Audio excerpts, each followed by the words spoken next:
Check, check, check, check. 1, 2, 3. Checking microphone status. Sound check. 1, 2, 3. Good morning, ladies and gentlemen. Good sound. Yeah. All right. Perfect.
Test 1, 2, 3. Testing out the microphone.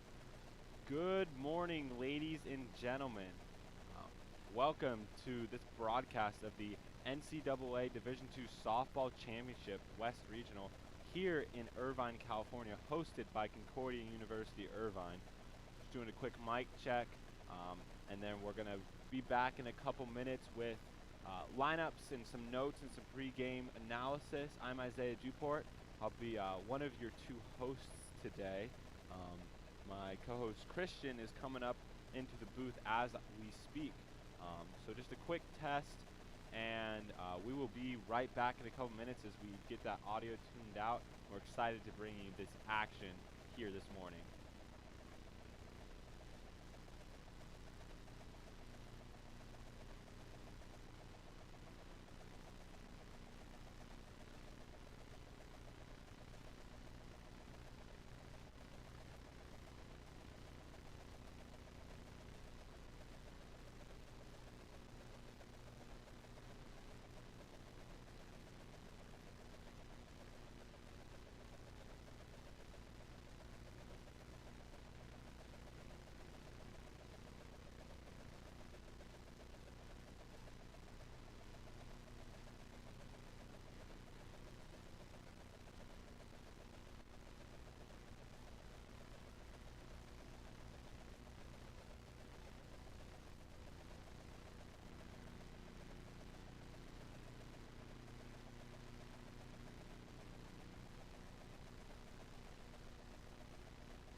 And good afternoon, ladies and gentlemen.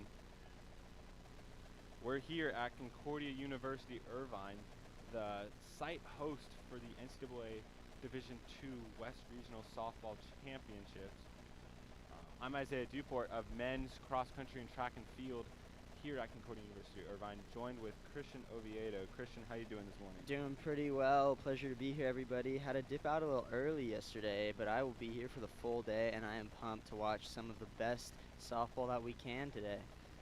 I am also a member of Concordia University. I play on the men's volleyball team here, and Isaiah and I are pumped to be here today. Yeah, we're excited, and we're going to jump right into it and bring you the starting lineups for both teams. This matchup will be between Cal State Dominguez Hills Toros and Concordia University Irvine Eagles. So the starting lineup for Cal State Dominguez Hills: batting first, wearing number 6, left fielder Claudia Valencia. Batting second, number 10, Kiana Abelera. Batting third, number 7, Raquel Jaime. Batting fourth in the cleanup spot, designated hitter wearing number 19, Daphne Bravo. Batting fifth, number 13, Maya Lopez. Batting sixth, number 12, Amara Labonog. Batting seventh, number 16, first baseman, Kaylee Hull. Batting eighth, number 21, in right field, Alex Davis. And in the 9 spot, number 11, second baseman, Tanoa Au. On the not the mound, the circle. There we go. The circle for Cal State Dominguez Hills is Alyssa Olagi, and we've got some more notes on her after a quick break where we just talk about Concordia. We're not going to take a break. So Concordia University Irvine enters this game 44-8 in the number 2 seed here in this West Regional, the top seed in this side of the bracket. Here's their starting lineup. Batting first, leadoff, Pac-West Player of the Year, number 6, right fielder Megan Massa. Batting second, number 17, Jasmine Gorman. Batting third, number 27, City Sprinkle. Batting fourth, number 18, Missy Namath. Batting fifth, number 33, Riley Rohr. Batting sixth, designated hitter, number 23, Michaela Robinson. Batting seventh, number 1, center fielder Lauren Lopez. Batting eighth, number 11, and behind the plate for your Eagles is Kendall Flatt. And batting ninth, at second base, number 14, Lauren Fairchild. On the mound for your Eagles this morning is number 22, Erica Morris. So we're going to take a quick break, pause for the national anthem, and we will be right back.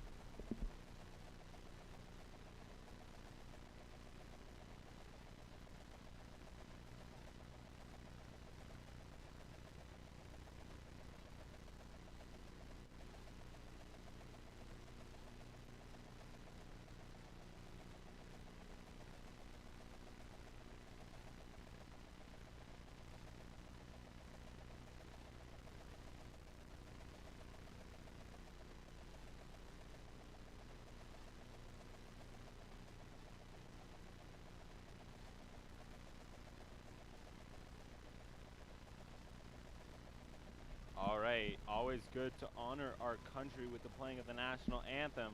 So we're excited here, ladies and gentlemen. Just a quick recap if you weren't able to join us on day 1 yesterday.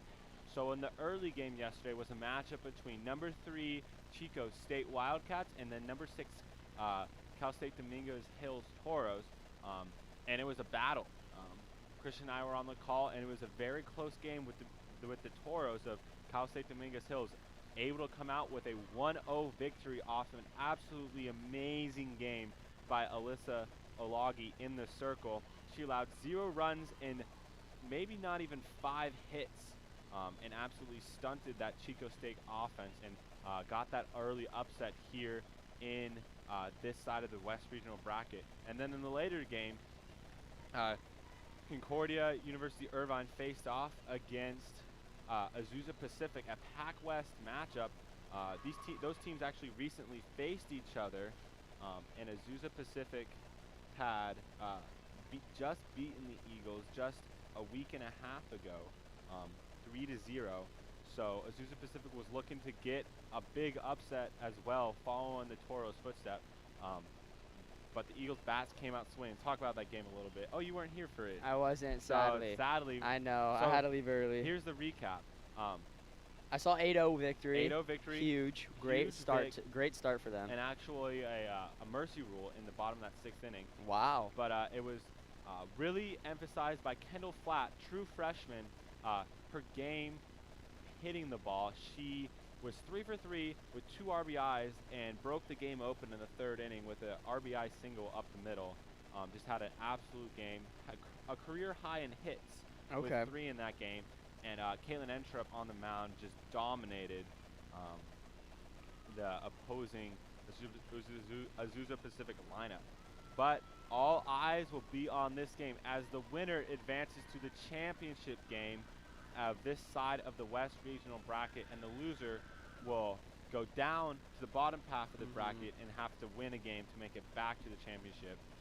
And then have to win 2 more after that. And have to a loss here does not end either team's season, but you don't want to lose here. You want to advance to that championship game and be the undefeated team, as that first pitch from Caitlin Entrup is called a ball outside. I think that's going to be Erica Morris on the mound right now. Oh, yeah. And Trupp started your last game. That's what I was thinking of. Thank you. That's why we are a TEAM. It's a team effort. And Coach Rosenthal talked about that team effort in the post-game interview. She talked about how the team worked hard and executed over the past 2 weeks, week and a half, and they came out and had a good rhythm on offense. And yeah, just proud of her team and how they came out swinging, and hope to keep the bats moving here today as they're going against Alyssa Olagi in the circle, who absolutely threw a gem yesterday. As that pitch is in there for a strike.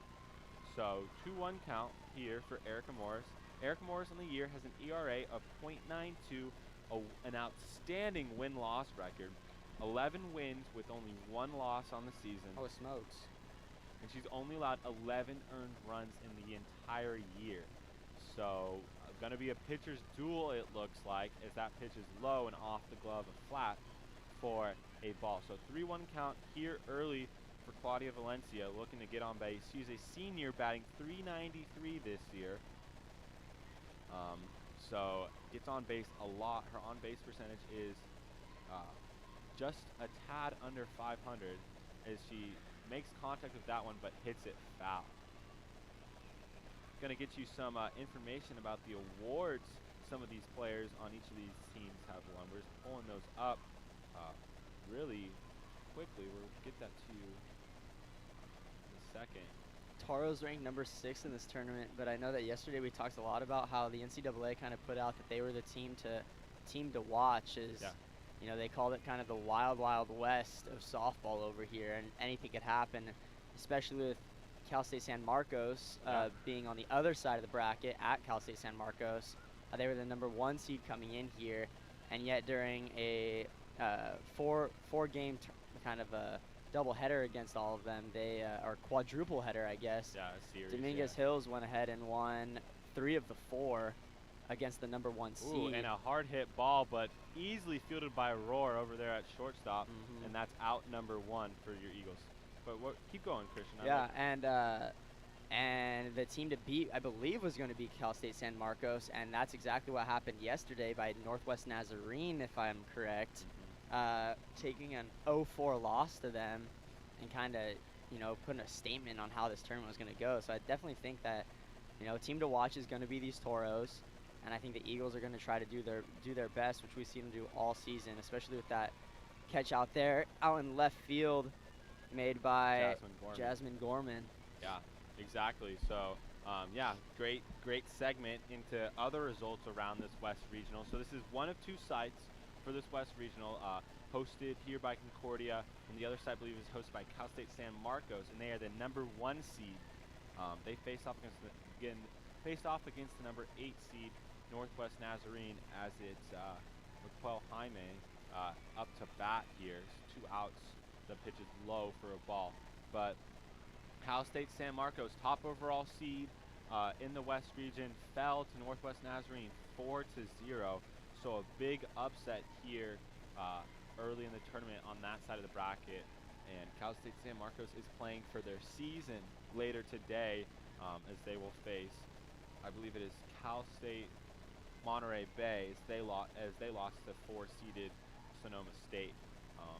So just heads up on the action. If you want more information about how the regionals is going, go to ncaa.com, Division II softball. You can find the live stats for all of the games around the nation, as there is a lot of games going on as that pitch is in there for strike 2, and Erica Morris will look to get a 1-2-3 inning here early for the Eagles.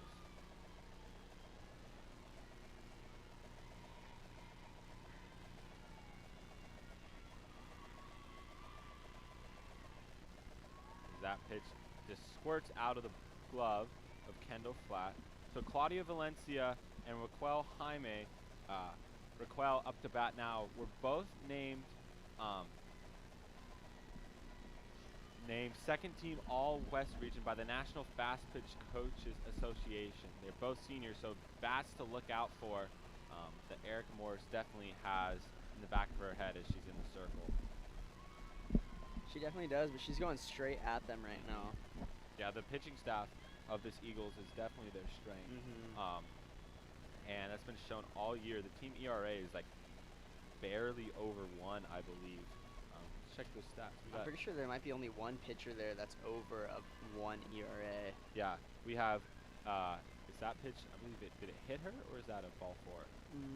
I'm gonna believe that it hit her because ump normally comes out only when a player gets hit. So Erica Morris, .92 ERA, Courtney Coleman's .99, Caitlin Entrep 1.05, Ray Flores 1.22 are the starters for your Eagles, and that's insane for your Eagles. So it's tough to beat there. Yeah, fun stat.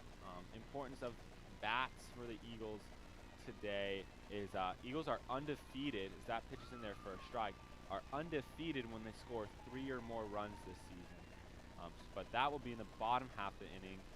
And on base, that was Raquel Jaime drawing the hit by pitch.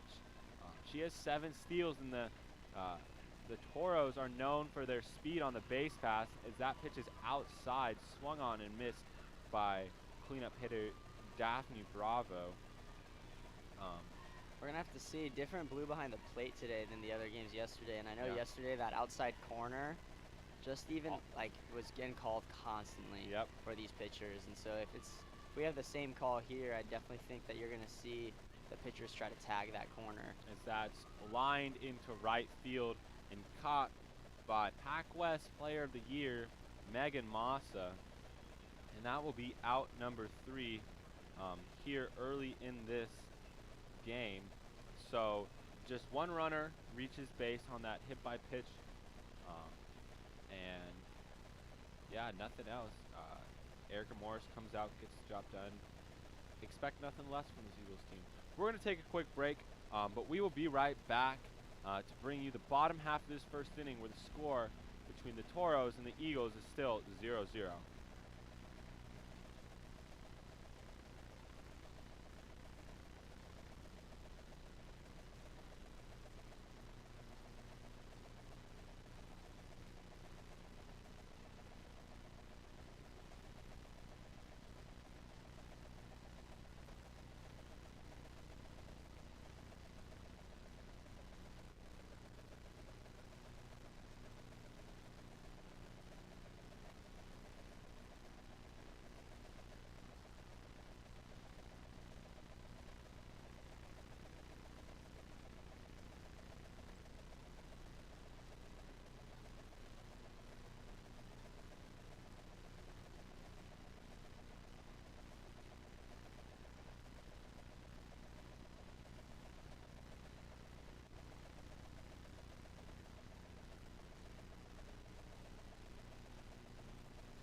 And welcome back to the action. Isaiah Duport here with Christian Oviedo. Top of that inning, nothing much was happening. Now we're at the bottom of the first. Concordia has a chance to get things going. And leading off for them will be number 6, right fielder Megan Massa. Megan had an outstanding year this year, batting .418 with 18 doubles on the year. She earned all Pac West Player of the Year honors. So just a great season for her, and she was recognized with that prestigious award. That first pitch goes by her for a ball 1. In the circle for Cal State Dominguez Hills is Alyssa Olagi.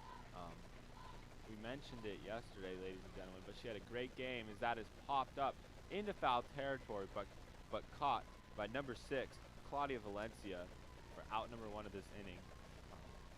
Mentioned it, we're going to give you some stats on it. So in Cal State Dominguez Hills' victory yesterday, 1-0 victory over Chico State, Olagi logged 7 innings pitched with only 5 hits, 0 runs, 0 earned runs, 0 walks, and 6 strikeouts. And that was the difference. Her stellar play allowed the Toros to escape with a victory. Early upset to advance through the round. So, but she'll look to keep that hot start going. And she shows bunt. That's Jasmine Gorman, and that will be foul. Normally the second at batter is going to be, I believe. That's, well, no, Yeah, they Jasmine Gorman, switched but it. yeah, normally it's Lauren Lopez here. Yeah, they switched it around. Jeff Running and I were talking about that. It was a little bit different lineup, but it worked. I mean, 8 runs. Yeah. If it works, might as well. It's not broke, don't fix it. Yeah, exactly. And that pitch is outside, so continuing to pound the outside part of the plate that was the strategy for Olagi last game.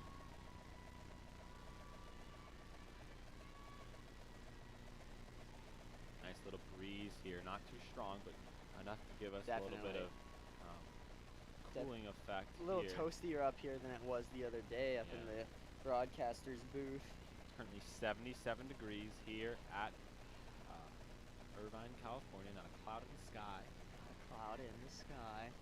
UV's probably looking pretty good right now. Could get some tan on. Yeah, I mean, high at 7. Come on. Roll up the sleeves.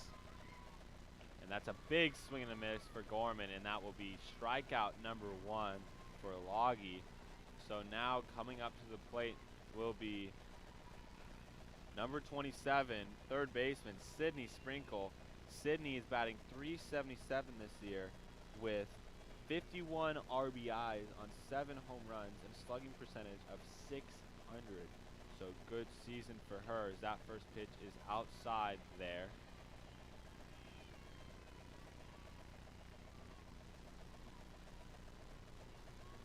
You know, Concordia's offense has struggled at times through this year, and that was acknowledged by pitcher Caitlin Entrup in yesterday's post-game press conference. You can check that out at CUIEagles.com or on our YouTube channel, I believe, and just hear the comments from head coach Crystal Rosenthal.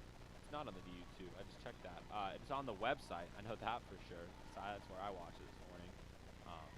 That pitch misses the strike zone and will be a ball. So 2-0, 2-1.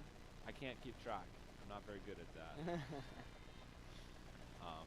I'm not either, which is kind of funny considering that we're watching the game the whole time.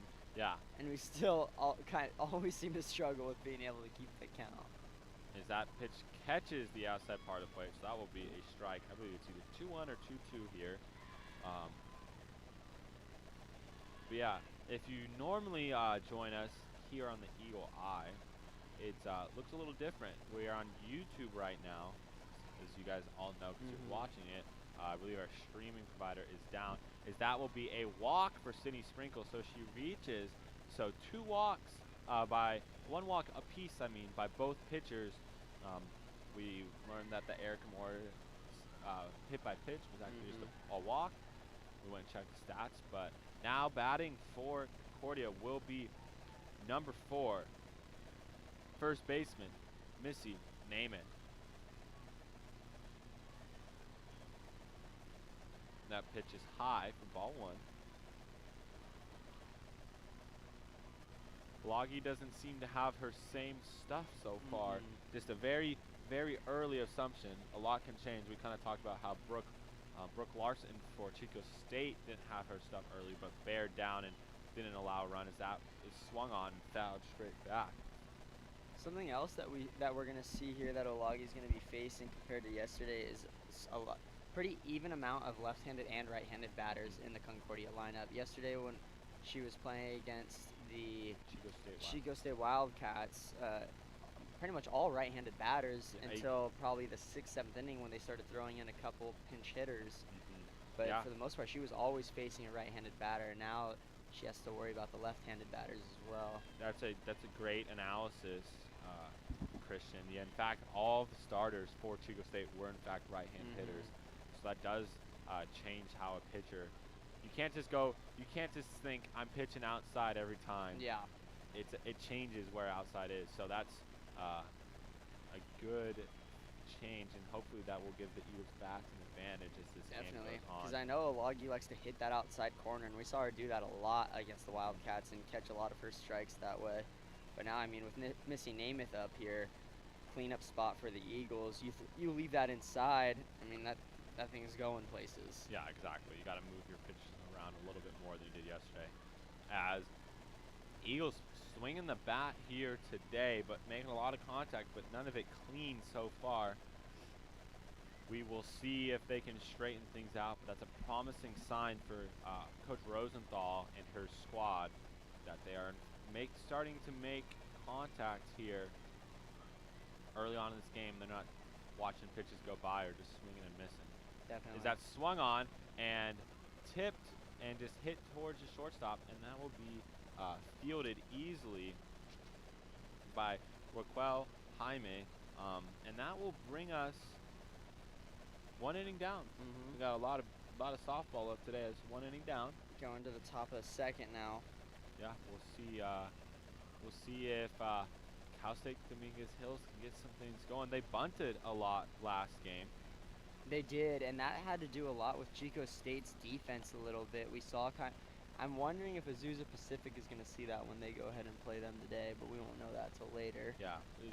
For those of you who did not watch the game, I believe in the second inning is when the run was scored. There was 3 straight base runners advanced safely off of bunts due to errors or just some misplaying of those bunts by Chico State. I'm sure that's something they talked about and won't be an issue going forward, but I don't think so either. That was something that definitely affected the outcome of that game.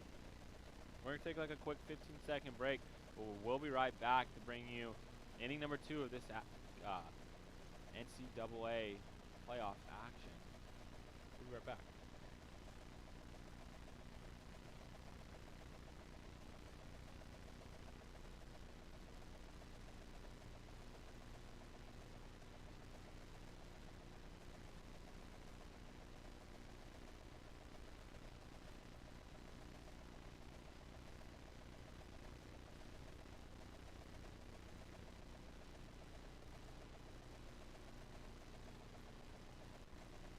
And we're back, and Maya Lopez is in the batter's box looking to get the good things going for the Toros. That first pitch is on the inside corner, strike 1.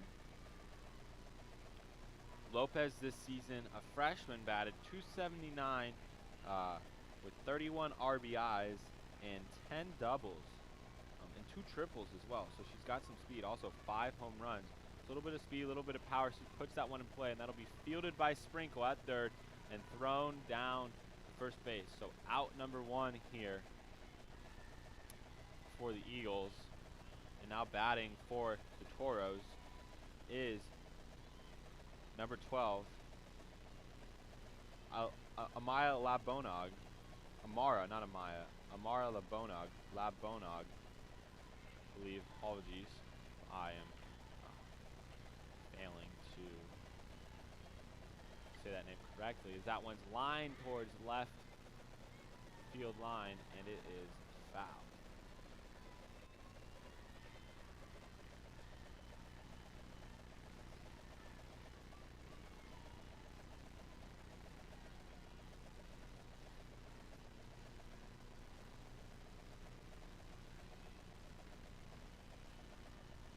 Here comes the pitch from Erica Morris. Swung on. Rounded over to second. Gonna be thrown out for a nice simple play there. That's gonna be Lauren Fairchild, I believe. Yep, heading over to Missy Namath. So 2 outs here. Eagles moving right along. Erica Morris is wheeling and dealing right now. Not so much overpowering stuff, but forcing weak contact or contact and put the ball where her defense is at. Now batting for Cal State Dominguez Hills is number 16, Kaylee Hull. That first pitch was a ball on the outside part of the plate. And that will be in there for a strike, so there's that outside corner. Yep. Both pitchers still seem to be targeting that outside part of the plate. But that makes sense, though, because it's a lot harder to hit for power a pitch that's placed well on the outside corner than a pitch on the inside that you can turn on. That pitch was inside, so 2-1 count now.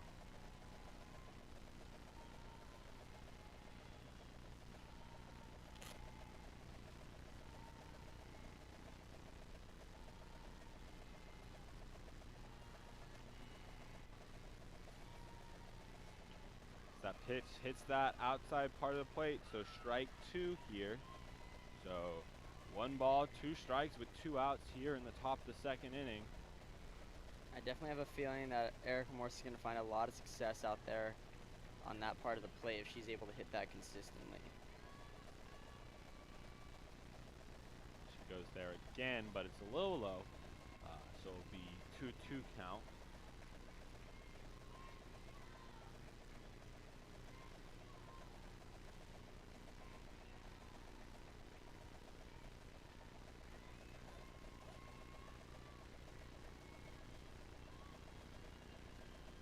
Pitch is lined up the middle, so a 2-out single for Kaylee Hull and the Toros. She'll be the second base runner of the game for the Toros, but with 2 outs, we'll see if they can do much with it. That'll bring up number 21, right fielder, Alex Davis. Great swing there. Just poking it out, putting it in play, making something available for the batter coming up next to help her do work, take a little pressure off. Yeah, with 2 strikes, you just got to put that ball in play. That first pitch is a little low, so that'll be 1-0 count.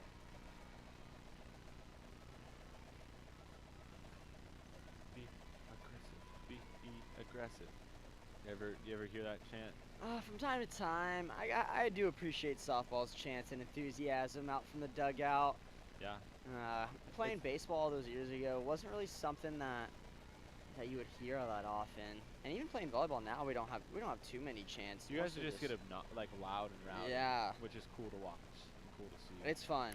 It's fun, especially because everybody knows everybody for the most part. Such a small community, so it's pretty easy to, rattle some heads. But I do like the chance that we have going here for softball. Yeah, that pitch is in there for a strike.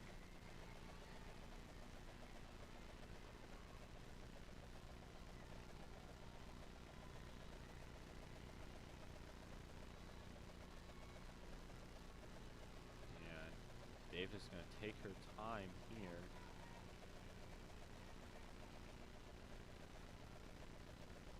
Got swung on, hit hard.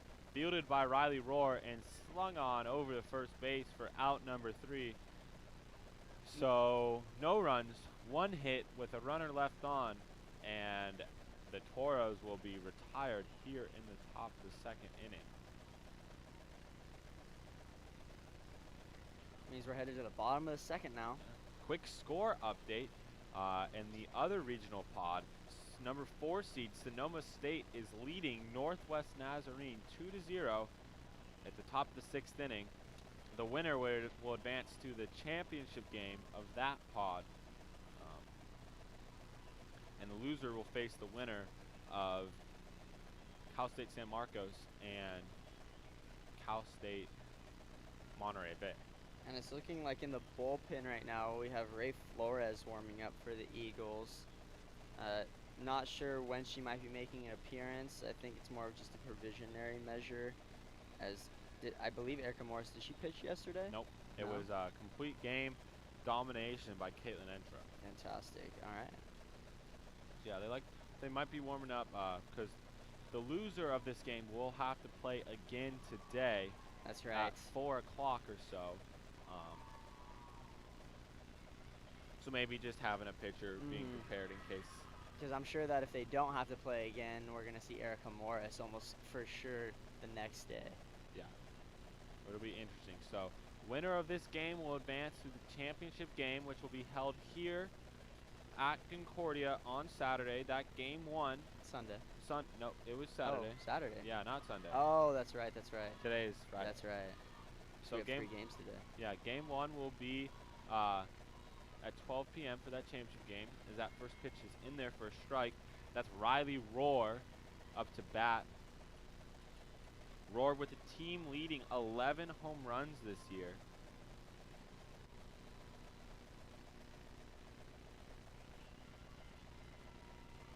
And that's swung on and hit high in the air. It's going to get down, but foul into the bullpen of CSUDH. CSUDH. Yeah, that's one of them I can. Yeah, that is. I That's can say. got a little bug over here on my mic. CSUDH.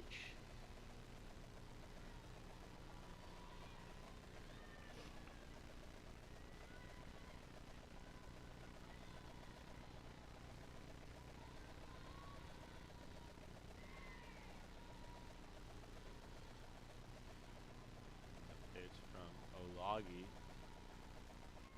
outside for a ball. So there's Game 3, which is today, 11 a.m. Game 4, which is between Chico State and APU. And Game 5 will be the winner of Game 4 versus the loser of this game. Then the winner of that game plays the winner of this game. So, hypothetically, that's hit hard into right field. It's going to get down, and she's going to try to turn it into Why extra not? bases, and she's safe at second.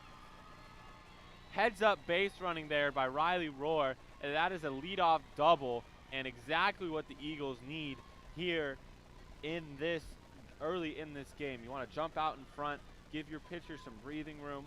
Caitlin Entrup talked about that in her post-game press conference, that as the lead kept growing, as they jumped up to the 2-0 lead, then the 5-0 lead, her confidence in her ability and her team's, and her confidence in her team's ability to win the game grew, as that's bunt attempt by Michaela Robinson does not get down, so that will be foul.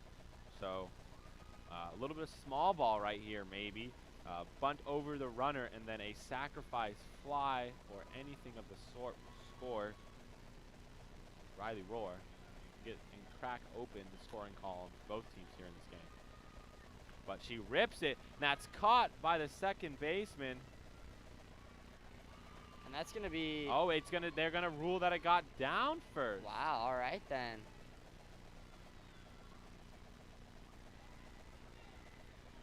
A little confusion. Looks like we're gonna have CSUDH coach come out here, give a little talk with the ump, and that is gonna be And they're an ruling out. her out. So yeah, a little bit of confusion there, because second baseman Chenoa Au looked like she made the play on the ball, but there was not a call made. So it made it seem that. Let's pull up the replay. And Coach Rosenthal's gonna have a word. She certainly is. There's no call.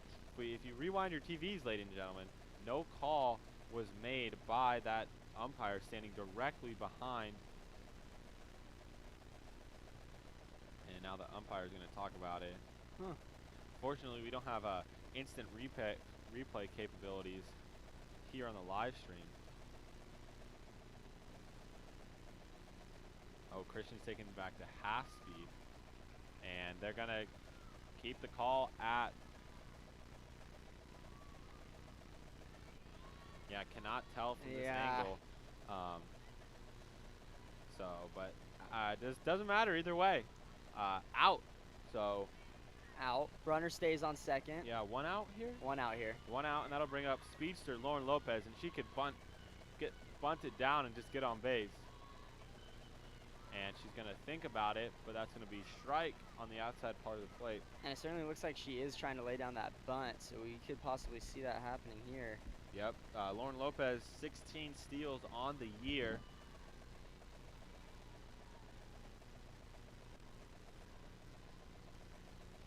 And she slap hits it. That's going to be high and up in the air, caught by number 7, Raquel Jaime. So Olagi gives up that leadoff double, but then bears down here and has 2 outs so far.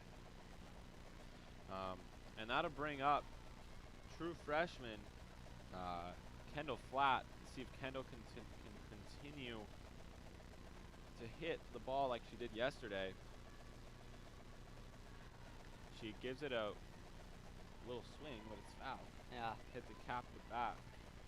There's that outside pitch by Olagi. You know, keeping it out there is definitely going to have to make the Eagles, especially in that right-hand batter's box, reach across there and try to at least put the bat on the ball to go foul. And I think definitely if we see Olagi get ahead in a count, we're going to see that pitch come out a lot more. Yeah, well, I think we're just going to see it, period. I think, yeah, that's also a good point. She's just going to throw it outside every time and make these Eagles hitters go with it and try to hit the ball away into right field instead of using their power, just crank it down the line. That one caught a little bit more of the plate than Olagi probably wanted, but no danger there. Is that just an easy fly out to right field? There it is, having them go to right field like that, not being able to use their power. Yep. So that will be out number 3. So leadoff double by Riley Rohr maybe gave some hope into the Eagles that could get a run across here, but no dice. Olagi takes care of business. 3 quick outs to send it back to the top half of the third. We're going to take a quick break, and we will be right back.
And welcome back to the action. Tie ball game here between Cal State Dominguez Hills and your Concordia Eagles. Top of the third as Shanoa Ao takes a big cut at that one, but misses.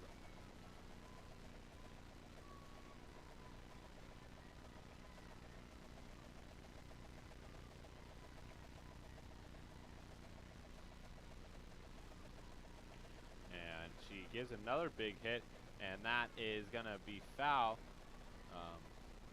Gorman gave it chase, but no good. Getting all the way over to that one, but it'll just be a foul ball. So 0-2 count here for Ao. Bats left, throws right, hits 271 this year. Number 9 spot hitter for the Toros. That pitch is outside, trying to get her to chase it maybe. It's a 1-2 count now here for Eric Morris.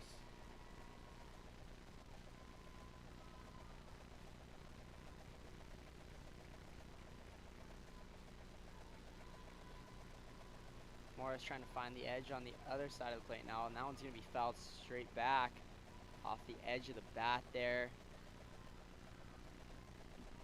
And bottom of the 6th inning, in the other West Regional, Sonoma State still leads 2-0 on Northwest Nazarene. For those of you keeping track, some results around the rest of the West region.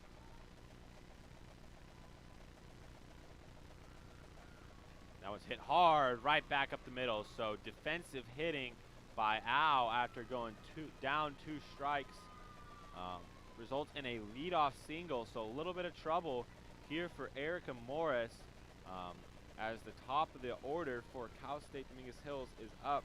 And Shanoa Ao is not afraid to steal some bases. 14 steals this year. And Dominguez Hills is known for their speed on the base pass. Yeah.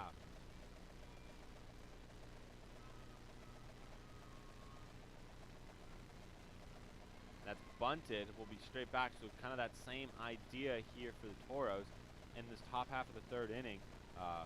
playing some small ball, or attempting to at least, but that one will go foul. See how the Eagles play a potential sacrifice bunt.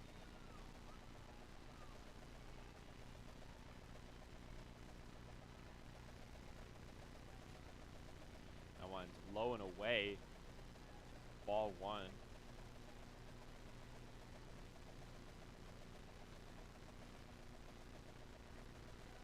Speed puts pressure on the defense. A lot of things can happen here. We'll see in the situation of inning number 3 of their game yesterday, Dominguez Hills was able to score some runs by forcing some errors by that Chico State defense. And you see both corners crashing in there. Receive that bunt quickly and throw out Valencia. Valencia has 27 steals this year, so she has speed and she is not afraid to use it. As that one is hit, it will be a pop-up to second baseman Lauren Fairchild. So 1 out here for Eric Morris. A good response to kind of interesting there. Something that you see in men's baseball quite a bit is a infield fly ruling call, especially when you have a runner on first there. But that play right there, pop up into second, doesn't appear that that was going to be the call, which... Maybe it's not a rule. It's always different. Yeah, it is always different, which could, I mean, potentially, if I'm at second base right there and I'm drop it. Yeah, I'm dropping it. Yeah. I'm letting it drop and trying to turn the double play or at least get the runner out at second. Yeah, I don't know. That's interesting that that wouldn't be a rule, though, especially with the field being a little bit smaller than it is. I don't know. We'll have to ask some of the players on the team. That pitcher is in there for a strike. We have APU next to us. I might give them a question right now. See if they want to clarify the ruling. They want to hop on the mic? Yeah, hop on the mic. Give us a ruling on that. I'll be right back. He was not joking. He's oh, that's hit hard, and that's going to hit Erica Morris. But they're going to get the forced out at second. A good heads-up play by Lauren Fairchild. That one was rocked back at Erica Morris. She deflected it perfectly to Lauren Fairchild, and they're just going to check up on her really quick. Trainer's going to come out.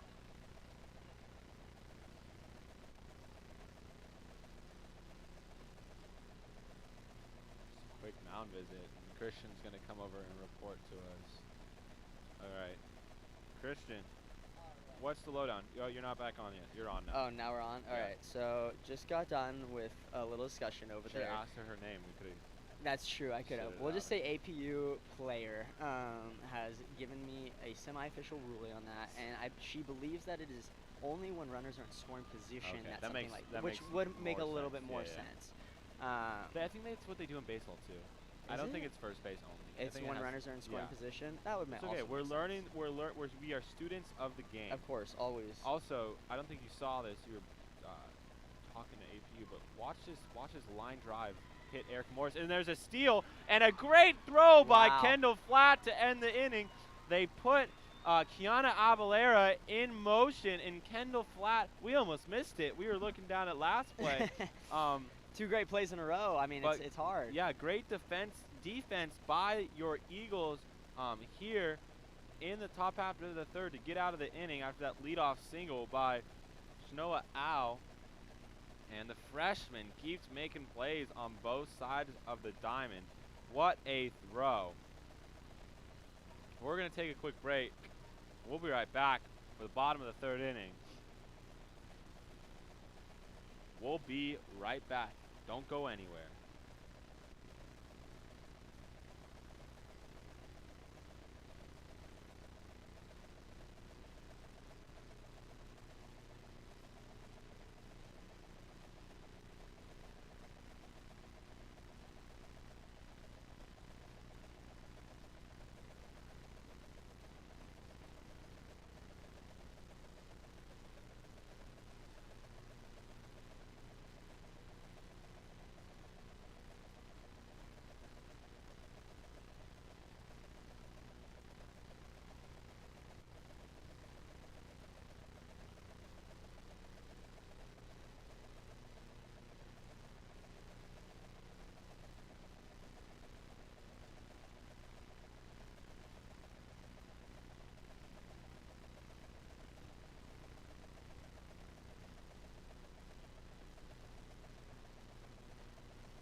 Welcome back, ladies and gentlemen. Lauren Fairchild up to bat for the Eagles. That's a big swing and a miss by her right there. Olagi still pitching great. Bottom of the third inning. Still scoreless game here. Pitcher's duel. Pitcher's duel. I like that. Oh, and that's in there for strike two. So Olagi gets ahead early here. 0-2 count for that for Lauren Fairchild.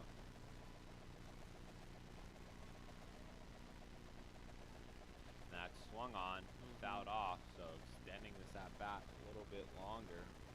Again, there's Olagi with that outside corner, something we've seen her almost perfect as she has been here today.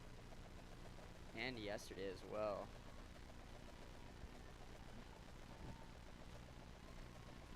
You know, yesterday, you know what I realized? What? Hold on 1 second, everybody.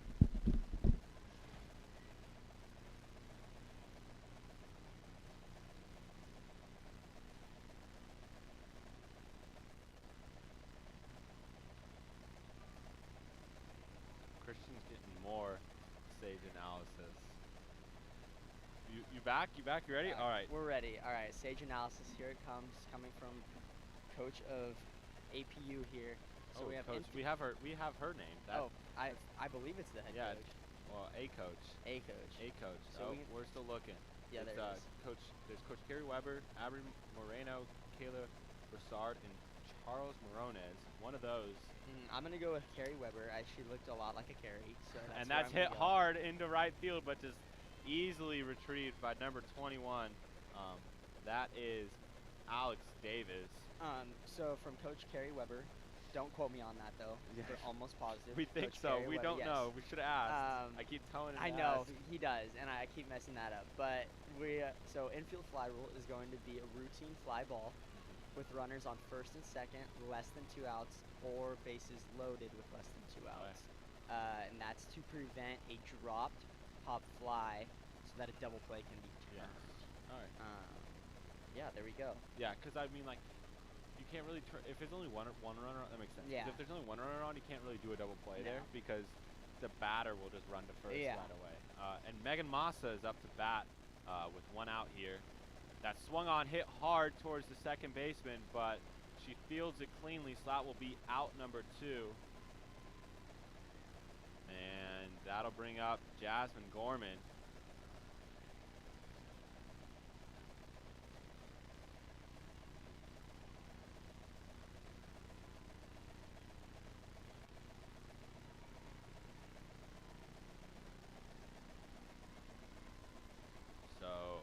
Other West Region news entering the 7th inning. Sonoma State leads 2-0. Sonoma State. It's gonna be my mom's alma mater. Shout out my mom, really quick. Didn't play softball there. Played volleyball. Yeah, she was the Hammer back in the day. That was her nickname. Hammer, So wow. shout out to my mom, love her, great woman. That pitch is a strike there for Jasmine Gorman. So Northwest Nazarene had a leadoff single to start the inning, but unable to, and then had a leadoff walk, then a single, but unable to score any runs. So Sonoma State is hitting now currently in the top half of that inning, the 7th inning, and will look to get some insurance runs and advance to that side's West Region Championship. There you go.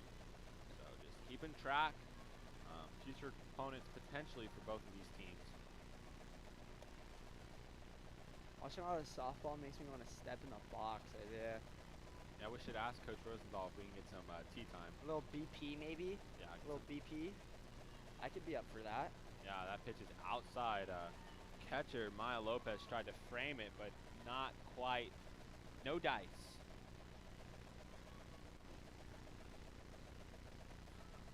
I do know that statistically hitting a softball pitch is much harder than hitting a baseball pitch, which it has to do a lot with the trajectory that the ball's coming, and it's hard hitting something that's rising rather than something that's falling Yeah. down.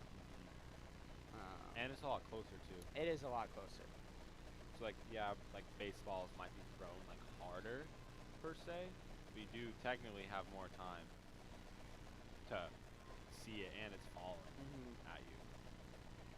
There is a sports science episode done though on. Sports science. I love sports science. Yeah. I mean, they go over quite a bit. That's hit down the third base line, but foul.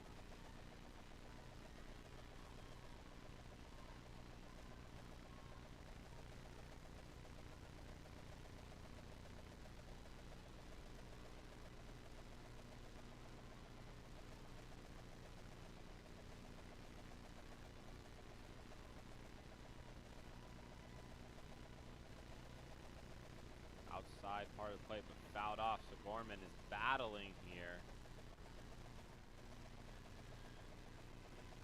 I know there's 2 strikes for sure.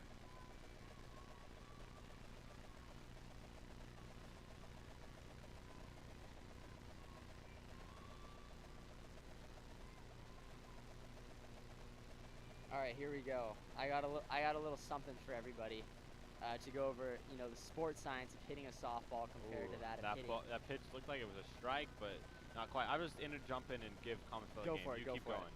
So we see here study of movement and physiology of Daniela Laurie. Sports science compares a 70-mile-per-hour fastball to a 90-mile-per-hour baseball pitch.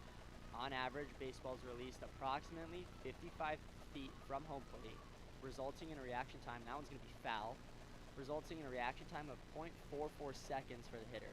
By comparison, a 70-mile-per-hour softball released from an average distance of 37 feet from the plate will result in a 0.35 seconds of reaction time So for less the batter. time. Way less time. Yeah. Furthermore, gravity works in a baseball player's favor as baseball pitches follow a downward trajectory. Gives the hitters opportunity to adjust by dropping their hands. That's a ball, so I believe it's either 2-2 or 3-2 now. Fantastic. A softball pitch, by contrast, is rising after exiting a pitcher's release, and this means that the hitters have to fight gravity and in less time. Yep. Wow, interesting. Thank you. You're welcome. For that, Mr. Christian Oviedo. Just a little sports science for everybody, you know. And that's a swing and a miss, strike 3. So strikeout for Olagi. So 3 innings, no runs, only 1 combined hit throughout that time. And that was a Riley Rohr leadoff double. And we're going to take a break, and we'll be right back.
And welcome back. Top of the 4th inning. Leading off will be Raquel Jaime,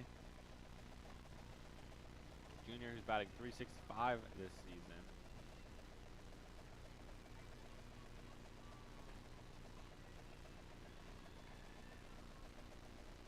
That first pitch is a ball. Gonna watch a lot of softball this weekend. You and I, Christian. We are certainly. However, I will not be able to be here tomorrow.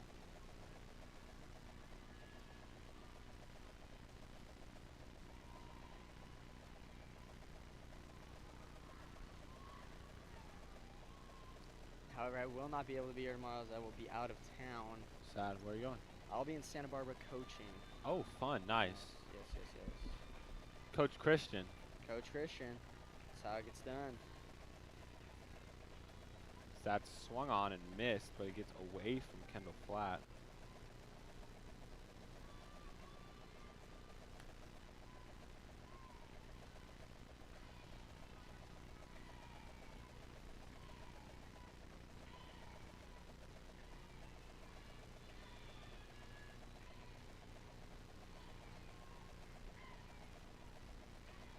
And, oh, low pitch, but she goes down and gets it. Sprinkle makes the throw to first, a little low, but a great dig by Missy Namath. Missy Namath digging that one out of the dirt.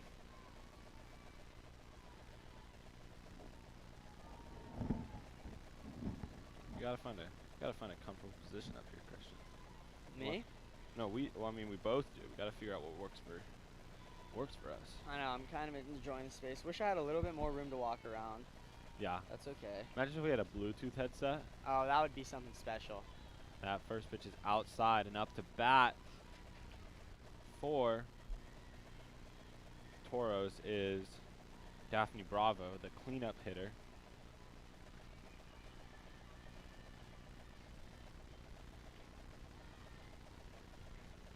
And low and away. That's a strike.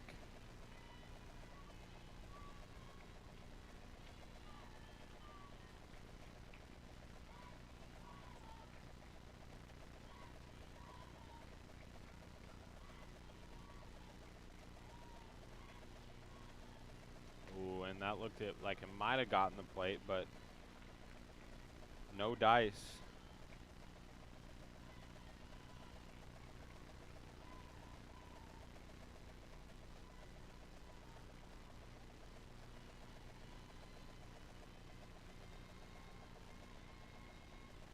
And What we got here? it was a check swing, but Yep.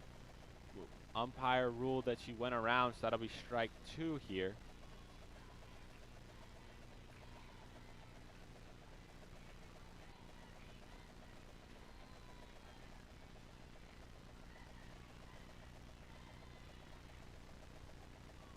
Swung on, hit hard towards Riley Rohr, cleans it, fields it cleanly, There we not go. cleans it fieldly.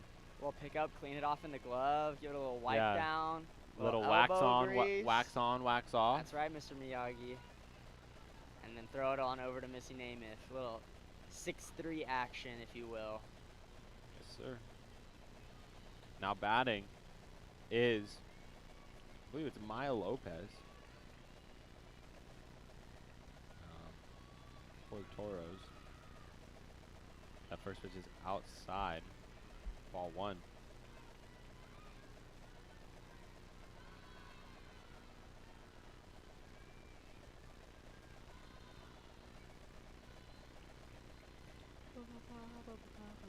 I don't think they can hear the chants. I always feel like when I talk about the chants, it's hit hard, fielded, kind of bobbled by Lauren Fairchild, but easily thrown out at first. But yeah, about the chants. Like a rocket. It hit hard hit ball. But I feel like I was saying about the chants, and I realized like they probably cannot hear it. Maybe we'll start cheering them for you guys. No. Throw it in the comments if you want to hear us cheer a little bit. If not, also understandable. Yeah, yeah, totally. We are here to enhance the viewer's experience. Exactly, I love that. We hope you guys are enjoying your time. Once again, I'm Isaiah Duport, joined by my partner and bestie, Yes, Christian sir. Oviedo. BFF. For those of you not with the times, that's best friends forever. We got 6 likes on the stream. Come Christian, on. that's more than yesterday. That is. Are you one of those likes? No comment. All right, I like it. 6 Hey. likes, that's all we need Hey, to know. it's 6 likes is still more likes than we got yesterday. Really? How many did we have yesterday? Most we got at any point was like 3 or 4. Okay, so technically 3 because I was one of the 4. I think I might have had a dream then that we had like 10 because I could have No, sworn no, I saw we 10 on definitely there. did not. What I'm admiring right now is, and I think Ben might not say that I was a proponent for this. This was my idea. Was the heater that's up here? We're not allowed to use it. Okay, It's a fire hazard. Also, look at all the ants down there. We got to clean this place out. Well, for those of you that don't know, Irvine is built on basically a giant anthill. Yeah, I don't know why somebody decided to do that, but there are ants really everywhere around here. Yeah? I had quite the ant problem in the dorms from time to time. You know what else is around here, Christian? Snakes? I was going to say great hitters like okay. I believe Sydney Sprinkle is up the bat right now. I like that a lot better than snakes. snakes. You like that? The first pitch is that's a nice transition too. First pitch is in there for strike one. Someone just sprayed their sunscreen to our left, and I getting a nice whiff of it. You have to appreciate, them taking care of their skin. It's important. Yeah. Shout out to Zuzu Pacific once again, their softball team, for helping us out with that infield fly, and Sprinkle reached for that one. You know who likes snakes though? Sydney Sprinkle. Does she? So there was Is a she a snake snake over at the track over there. Okay. And I came and told Crystal Rosenthal and the athletic trainer over here, and Sydney Sprinkle was like, "A snake? Let me catch it. Where's it at?" Pretty sure it was her. But yeah. Some people are pretty fearless when it comes to snake. I was watching a video the other day, and there's a snake outside of a restaurant, and everybody's kind of freaking out about it. And then this waitress walks out, and she looks at her, she goes, "It's just a snake."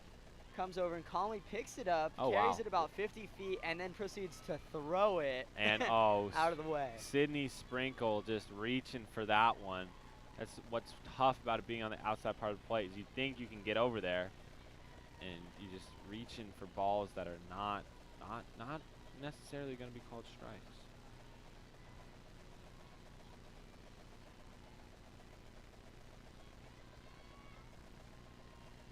So yeah, Missy Namath up to bat. Still in the circle is Olagi. Yeah, Alyssa Olagi.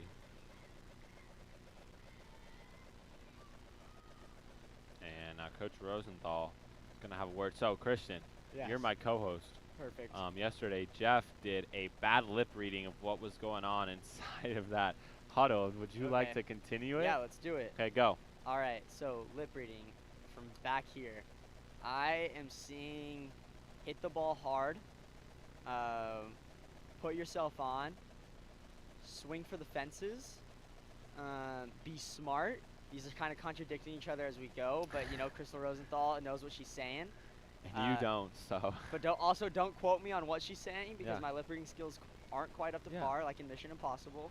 I think that's good enough. I think that was pretty good. That's good. Yeah, right, I like that. She's probably something really intelligent about how like the ball is curving and how she's like tipping off her pitches, maybe something like that. I have no clue. Probably telling her, release from 33 feet, 0.35 seconds to pick it up with your eyes and make contact. It's gonna be on the outside part of the plate. Yeah. Just relax and go with it. Step in there.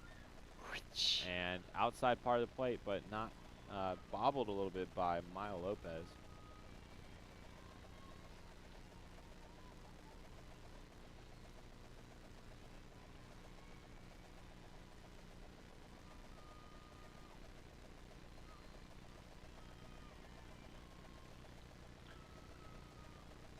And hit back towards the pitcher, so that will be out. Number two, and that'll bring up Riley Rohr, who has the only hit off of Alyssa Olagi thus far. Score update, ladies and gentlemen. Sonoma State put 2 more runs on the board in the top of the 7th. They now lead 4-0 over Northwest Nazarene. So it looks like they've got a good shot to advance to the championship game of the West Regional, hosted by Cal State San Marcos. And still scoreless here. We just want to keep you guys updated on the happenings around the West region.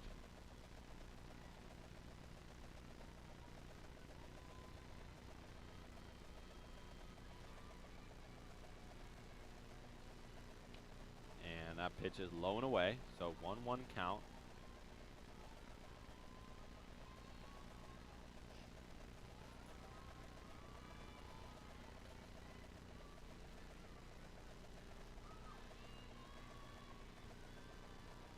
Still here in the bottom of the fourth. Both teams scoreless through 4 innings.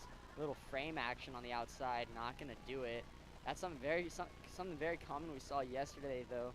Catchers being able to bring that back in, get that called for a strike, but today it's not quite looking like it's going to work out for them.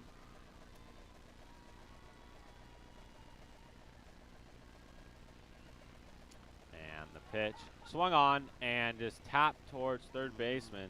That's Amara Labonog. I don't even know.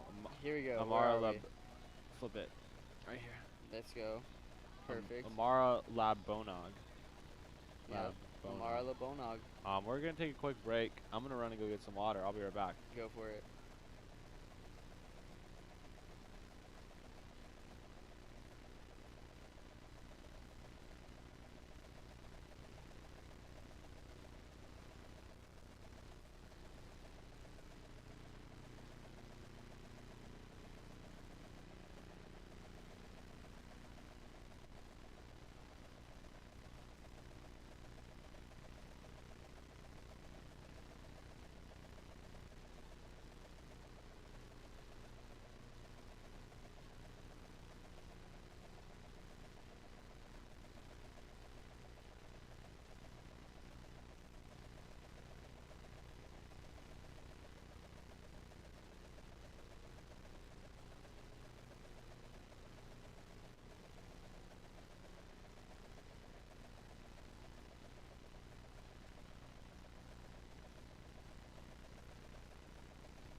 All right, welcome back. And leading off the inning is the person who got that bottom half of the inning closed out with that catch is Amara Labonog. That pitch is just in the dirt, Flatt unable to handle it, gets past her.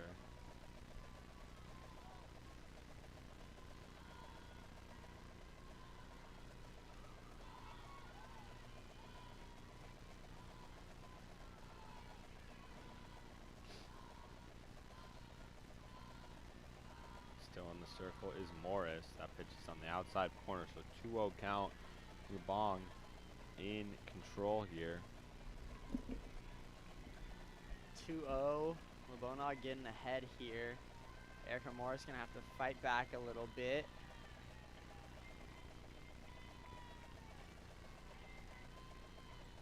Ooh, wow. Quick bunt, but pulled back. I think it was more of a scare tactic than anything else, as Labonog is now way ahead in this count with a 3-0. Morris far behind, going to have to dig herself out of this hole right now. Yeah, past couple innings. More and more runners getting on base.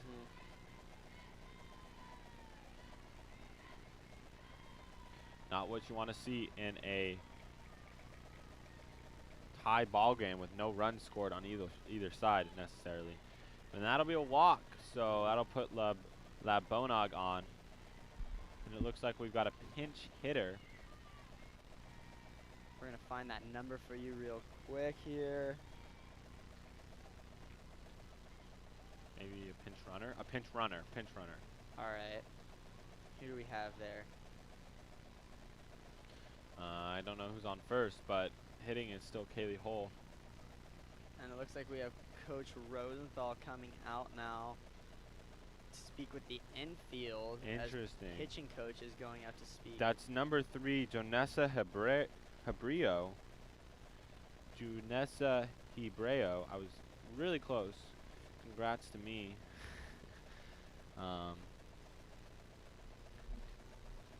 Jonessa Hebreo has 3 steals this year, so maybe gonna see something going. Probably gonna see a bunt like we saw last game. But wow, it's top 5. This game is going by quick. It certainly is.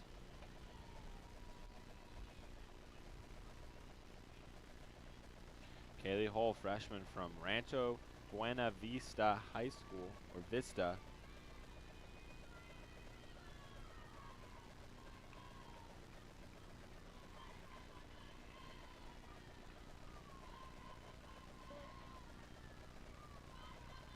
It's a bunt, but it gets past Flatt. Yes, it does, and that means that number 3 is going to be stealing to second, looking at third. Not going to happen, though.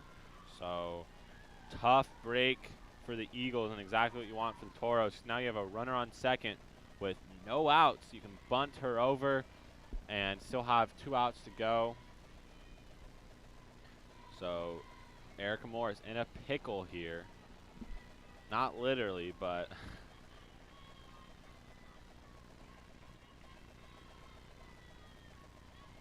that's swung on. Popped up, caught by Roar, so there's the out. So 1 out, unable to advance the runner.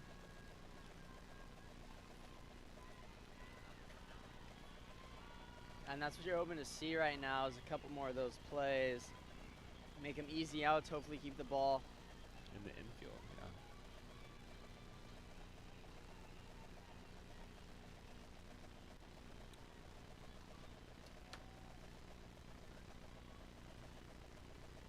We've got a substitution.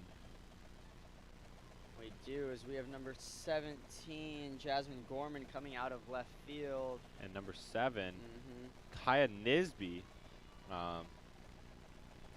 That might be a defensive substitution, perhaps. For defensive purposes, I mean. Obviously, defensive substitution. But maybe Nisby has a little bit stronger of an arm to throw out any potential go-ahead run.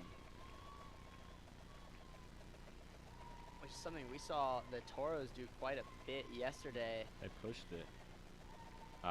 They actually had 2 runners thrown out at home during that game against Chico State. That's right, Chico State was the one that threw them out. Yeah. So we got some arms in the outfield.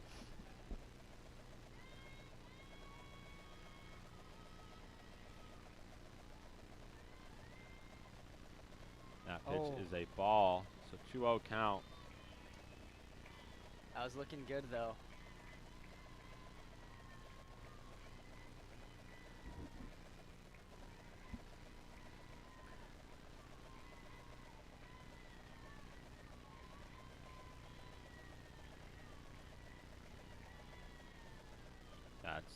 And she jams her, so that's a foul there. Good pitch there by Morris. Clearly not showing that she's scared of that runner on second, just going straight at the batters right now. Having a lot of trust and faith in her defense, which is important. I mean, you don't get here without that. So definitely glad to see her still going at it right now. And so that's hit back up the middle. Going to be fielded by Roar and able to get the out at first. So a big turn of events there. It was kind of hit in no man's land. Wasn't sure if anybody was going to be able to get to it in time to get an out, but Roar fields it, shuffles, and fires it down the first baseline for out number 2. And that will bring, I believe, Chenoa Au up to bat. Yeah. So some speed here for Chenoa Au. Might be a suicide squeeze potential. That one's low and away. And Christian, update. 12 likes now on our stream. Come on now, everybody. That's what we love to see. Any comments? No comments. No That's comments. okay. So all good. I'll check my Instagram, see if anybody has DM'd me anything. That's happened before. People DM'd me about something happening in the game. Give me some help. I like that. Sadly, I've gotten no DMs from our fans. That's okay, though. All good. Guess I can't really be too mad about that. I'm pretty okay with my DMs staying clear. That picture, I checked my Instagram. The picture of us in the booth from yesterday looks great. That one's fouled hard away. It really does. Towards,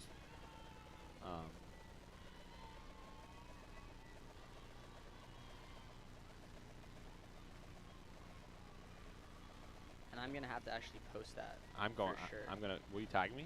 Yeah, I'll so I can just repost it. I don't want to have to post it too. Looking great up here in the booth. The pitch is outside there, so I believe it's either 2-2 or no idea, honestly. Maybe 1-2, maybe 1-1. Final score, Sonoma State 4, Northwest Nazarene 0.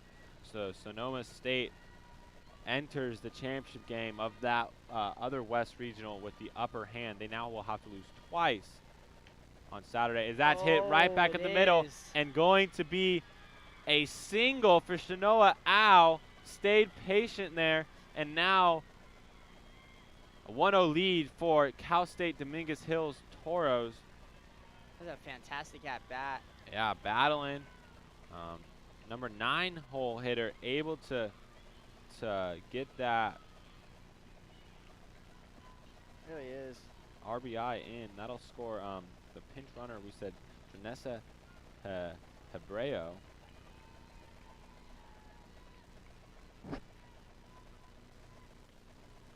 And that'll be a strike in there. So now it's the top of the order.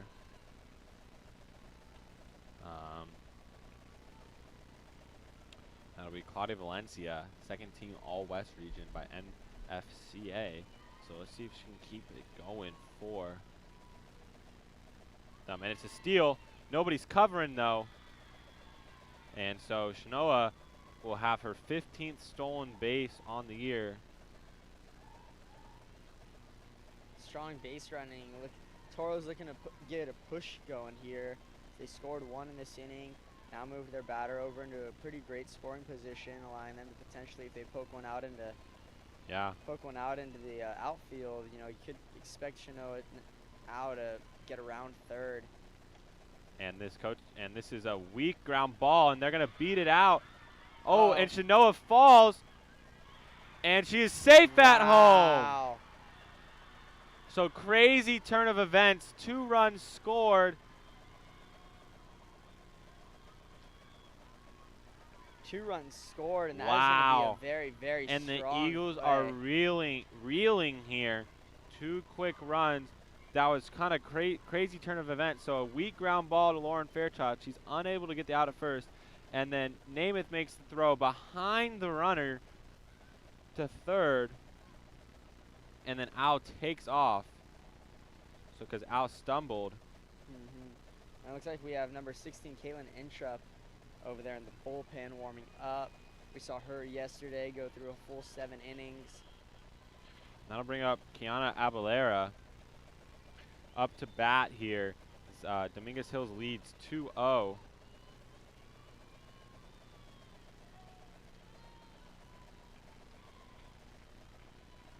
Eagles gonna have to get their bats moving. They really are. And that's hit hard. Deep left center field. That's gonna get down. That's gonna score 1. So 3-0 lead here. RBI double by Kiana Abalera has broken this game open. 3-0 lead for Cal State Dominguez Hills.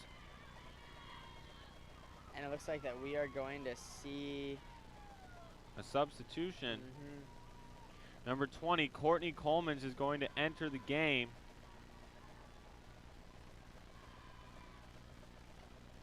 With 2 outs here at the top of the 5th, Courtney Coleman's going to come in, try to retire this inning and allow the Eagles to get back. It's been the senior leadership for this Cal State Dominguez team.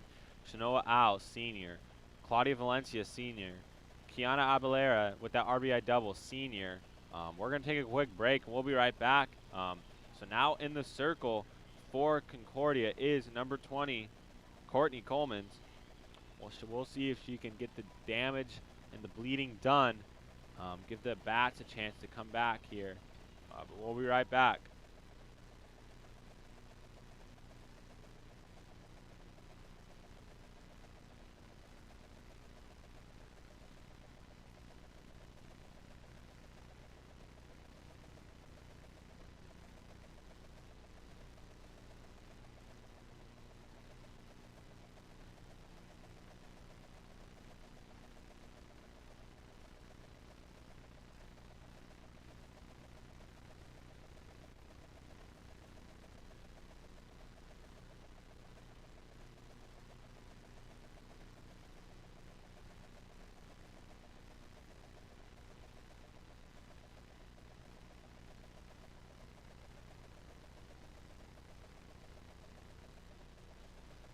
Welcome back. 3-0 lead for the Toros off of an error. Was it an error? No, I wouldn't say it's I don't an even error. remember what was. There was like an RBI double, infield single that scored a run. Yeah, fielder's choice. There's an RBI single by Shanoa Au. Fielder's choice, run scored, RBI double by Abalera. And that's, swinging at the big stuff. And that's 2 quick strikes here.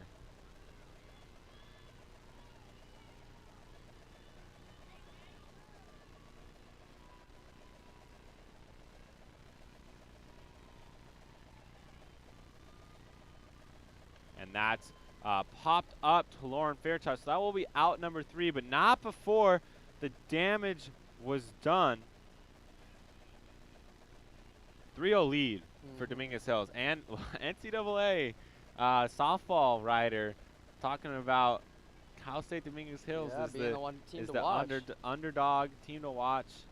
Wild West. Wild West right now, as the top-ranked seed on this side of the bracket, Concordia, is currently trailing 3-0, entering the bottom of the 5th. Don't think people expected this, and also Cal State San Marcos has already lost too. So the top seeds in the region, not exact. It's all going well. It is not going well, but we've seen Concordia find a way out of holes like this before. Seen some great at bats come in when they're needed, and I think that I'm knock on some wood, but this inning and next inning, I think we're gonna see some solid at bats come from the Eagles, and they're gonna close this gap. So the article in mention we keep mentioning was written by Wayne Cavati on May 12th, and they had team to watch Cal State Dominguez Hills, and I'll read that excerpt here. There's no clear reason to pick the Toros over anyone else other than the West historically is a bit wild West. Yes. And anything can and has happened. Who had Viola pegged for the national championship game last year? That said, the Toros are very good, and even though they dropped 2 to Cal State Monterey Bay in the CCAA tournament, another candidate, they are currently playing in the other side of the bracket. They took 3 of 4 against Cal State San Marcos in mid-April, and now they have the number 13 team in the nation and number 2 in this West region, Concordia Eagles, reeling right now. As up to bat, is this Riley Rohr? No, 23. No, it's not Riley Rohr. 23 is Michaela Robinson. There you go. 6-hitter. She'll look to get things going for the Eagles here. Robinson, our DP. We going to guess? Yeah, DP. Yeah, designated player.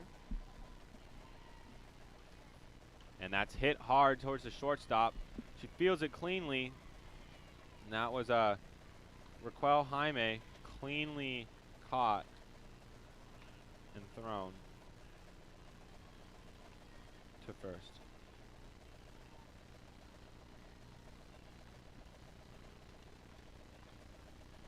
Now batting is number 1, Lauren Lopez.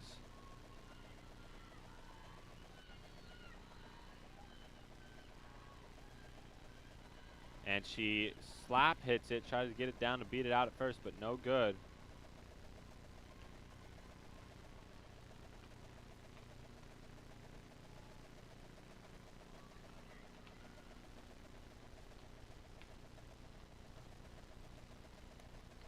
Some sort of change going on here. Not quite sure who is.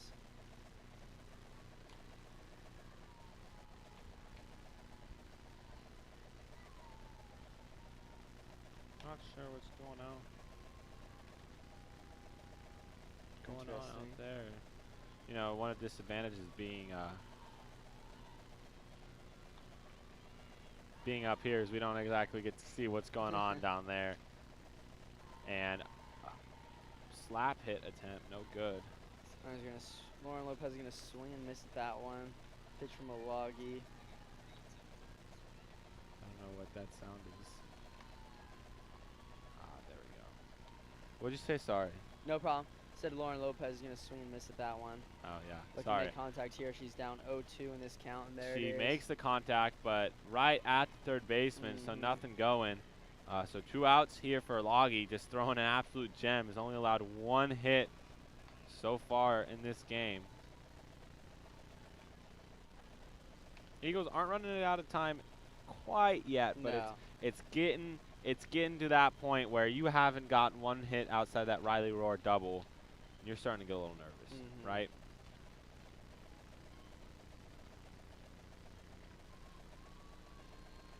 Olagi, almost 5 innings pitched so far. Only 1 hit, 1 walk with 3 strikeouts. She's carrying this Cal State Dominguez team. And big swing and a miss by Kendall Flatt there. Alyssa Olagi having herself quite the past couple days so far, especially with this game here. Like you said, only allowing that 1 hit. Other than that, she's just been slicing and dicing in that circle. Eagles looking to find a way to answer back right now, as that one's going to be low for ball 1.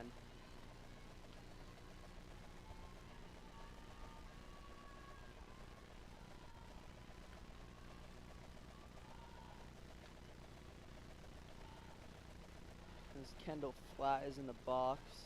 Yeah, great day yesterday. That's hit deep. It's gonna be short, but she put a jolt into that one, got me out of my seat a little bit. But that'll be out number 3. So 3 quick outs here for the Eagles through 5 innings. Only 1 hit. We're gonna take a quick break, take a stretch, and we'll be right back for the top half of the 6th.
Welcome back, ladies and gentlemen.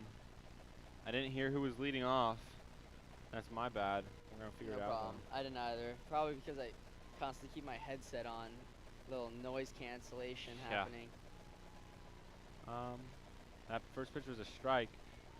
It's Daphne Bravo, I believe. Fantastic. Yep. Camerawoman saying yes. And gets in on her hands and caught by Sprinkle. So 1 out here for Courtney Coleman.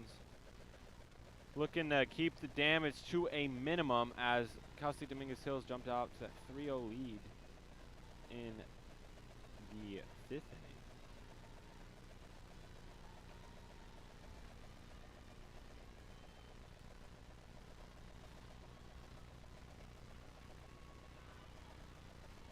Oh, and that is a pitch high. That'll be a ball. And Maya Lopez up to bat.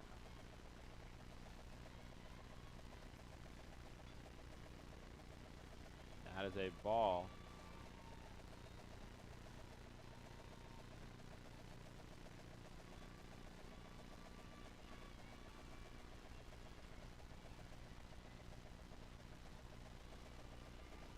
And low again, so ball 2. Still have Courtney Coleman's in the circle here, able to go 1, 2, 3 to get that 3rd out. And she came in for Erica Morris. 1 out under her belt here at the top of the 6th. And that's but not ball 2. That was ball 3. So it's ball 4 now. So a walk. sort of change here. It'll be a pinch runner. That's number 17. That's I mean the pronunciation guy for that. Angelina Alderetti. Saw her pinch running yesterday for the team.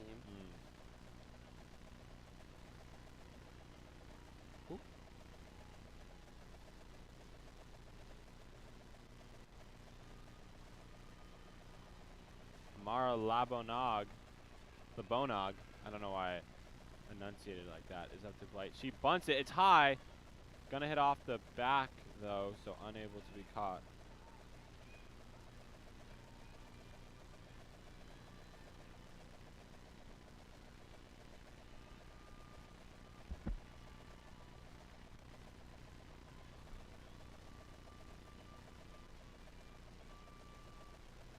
And that's fouled. Alderetti trying to take second, but you can't do that. She can't do that. It's against the rules. It's your return to first. Coleman's is gonna go up here. Pitcher versus batter here. I actually don't know who's up. Because M. Lopez. Wait, I think I'm just going crazy. Yeah, no, it's Amara Labonig. Sorry, ladies and gentlemen. Kind of going crazy. Foul ball, yeah. So 2 strikes here.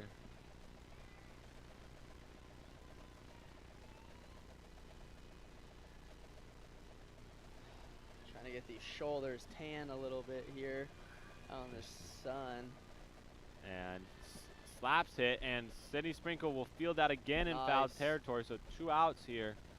Eagles looking to get 1 more to put the bats back in their hands, and they only got 6 innings, 6-7, so only 2 more at bats. Sweet. Now trying to get that full arm tan.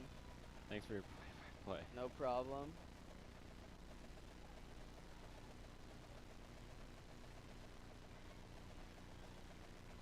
And throw back to first, and she is out. Yes, she is. Heads up play by Kendall Flatt to throw back to first, get the pinch runner out, and that's some momentum the Eagles desperately need entering the bottom of the 6th inning. They got to get the bats going, and they got to go quickly as they are trailing 3-0. And to get that going will be Lauren Fairchild, and then Megan Massa and Jasmine Gorman. Those 3 will look to get the ball rolling, get on base, so the likes of Sydney Sprinkle, Missy Namath, and Riley Rohr can hit them in. Strong part of the lineup coming up here for the Eagles. Yeah, and should be exciting. It could be exciting, so we're gonna take a break and calm ourselves down. Absolutely. We have 19 likes, ladies and gentlemen. If you want to give a like to push us to 20, that'd be great. Yes, but if not, no worries. Yeah, we'll be right back. Think about that. We'll see you guys later.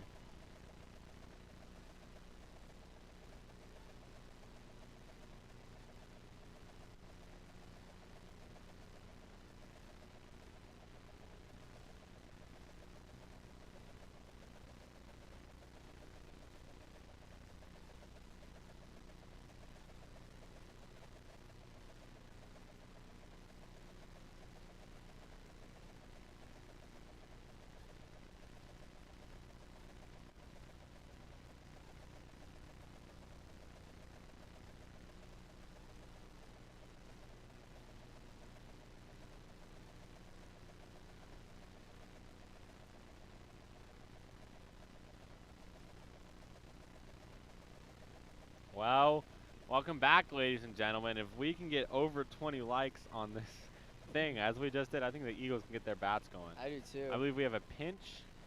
Danielle Michaels, I believe, is going to be up number 12 for the Eagles. Pinch hitter Danielle Michaels is going to look to give a different look to Olagi, and she swings and misses for strike 1. I appreciate her coming out and swinging on the first pitch, though. A little bit of an aggressive move, seeing this pitcher for the first time, but, you know, that's what it's going to take. Sometimes your first pitch is the best pitch you can take. That's what it's going to take right now for the Eagles to start finding a spark and lighting that fire. That pitch is in there, strike 2. Olagi now going to be way ahead in his count. Probably going to be able to throw a little junk. Yeah, get a free pitch. Try to get Michaels to chase.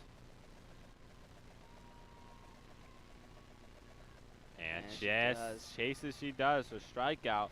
1 out here.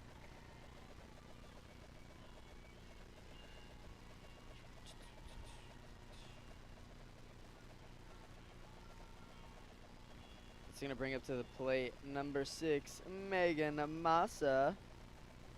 Massa 0 for 2 right now on the day. An opportunity with this at bat to change that up. And she shows bunt, pulls back, but it's a strike in there anyways. Alyssa Olagi is just in the zone right now. She is not throwing a pitch wrong.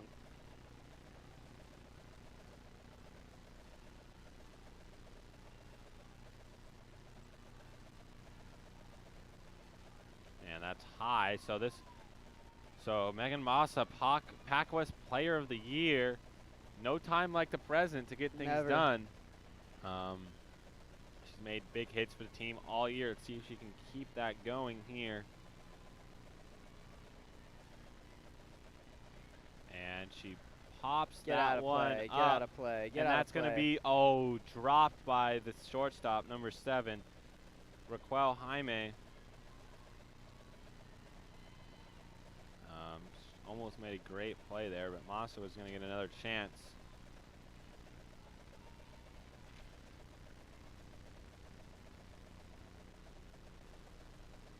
And the payoff pitch for Olagi. And Massa puts it into play, and nearly caught by the left fielder. She's going for 2, and it's a leadoff double. Wow. Fantastic. Nearly caught by the diving play by left fielder Claudia Valencia. That would have been SportsCenter top 10 instantly. But a tough play for her to make. And Massa is able to leg out the double. And it looks like we have the coach calling in the outfield as well. We're going to have a full team meeting here. Yeah, this is a dangerous spot here for Cal State Dominguez Hills. I mean, you got Jasmine Gorman up next, and then you got Sydney Sprinkle, Missy Namath, and Riley Rohr. All very, Shelby Filer pinch hitting. So that changes things up a little bit. New bat here for the Eagles. We'll see how things go. We're going to take a quick break. We'll be right back in just a couple seconds.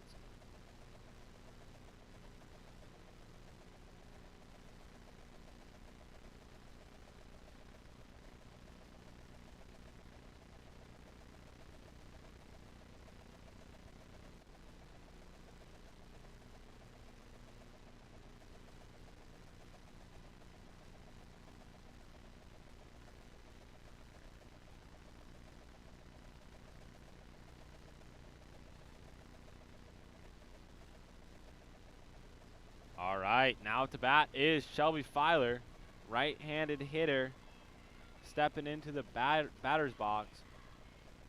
The Eagles dugout is going crazy right now. For those of you just joining, Eagles down here, 0-3. 3-0. Just say 3-0. 3-0. That's a pet peeve of mine. Really? Yeah. Why? I don't know. They're losing 3-0. Yeah, they're down 0-3. But you just say like they're down 3-0. I guess. That's just what I do. I don't know. It doesn't matter. Keep saying what you're going to say. That's a 2-0 count. Because you wouldn't say the pitcher's down 0-2, would you? For what? Like that's 2-0 right now in the count? No, but that's ball and strike. Okay, I guess. Because I normally lead with the team that I'm talking about. Oh, interesting. So like if Cal State Dominguez, if they were batting, I'd be like, Cal State Dominguez up 3-0 here against the Eagles. So Eagles down in a hole. And get out of play. Get out of play. Get out of play.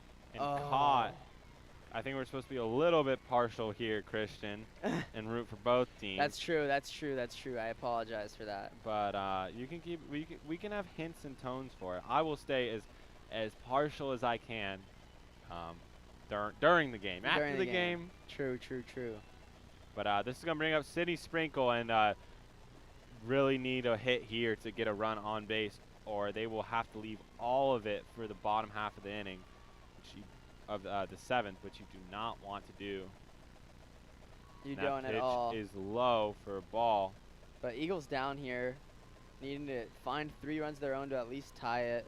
Top of the 5th, you had the Toros go on a little bit of a 2-out rally, actually, led by, like you were saying, their seniors being able to put balls into play. We had some nice base running by Shanoa Al, especially getting herself home, kind of found herself in a pickle, and we had Missy Namath throw the ball behind her as she was rounding third, and she was able to steal home in a fashion to get that extra run in. And then an RBI single later. And then the RBI single. So Eagles looking for an answer back here as we start getting into the later part of this game. And that will be called for a ball. So 3-0 here for Sydney Sprinkle, I believe. She's looking for a pitch. She's not too anxious up there. She's cool and calm in the box. She knows what she wants.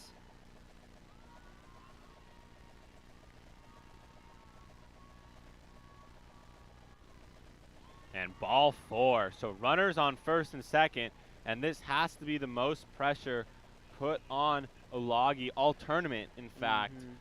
Eagles have 2 runners on with 2 outs, and Missy Namath is up to bat here in a big spot for the Eagles. Tying run is at the plate.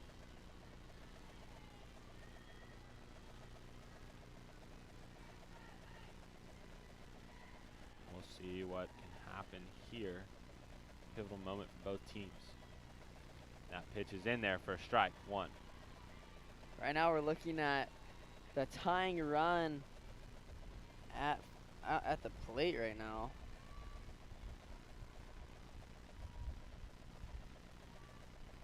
Olagi's only allowed 2 hits so far. And that's hit high but foul.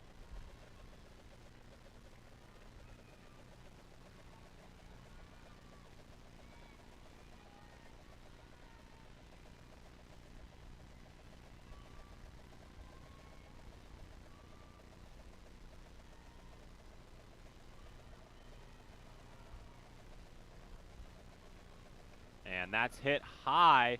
Not going to be far enough, though, and that's going to be caught by the center fielder. That's number 10. Got to get my sheet. That's number 10.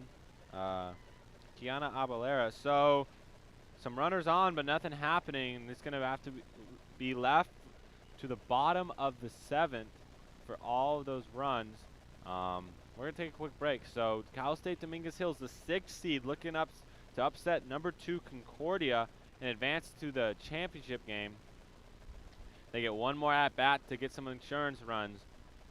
We'll see how that goes, but we'll be right back in a quick second.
Welcome back.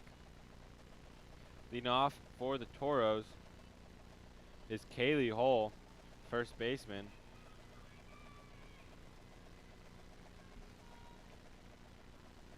And so swing and a miss there. Erica Morris is still, not Erica Morris, Courtney Coleman is on the mound. So just a reminder, ladies and gentlemen, we have more softball for you today. About 35 minutes after this game is finished, we will have a game against Azusa Pacific and Chico State. That is a win or go home game for both of those teams. And then the winner of that game will play the loser of this game later today. I believe that time is at, I want to say 4 o'clock, but also I don't want to be wrong. Discussion here. little quick something coming from Coach Rosenthal.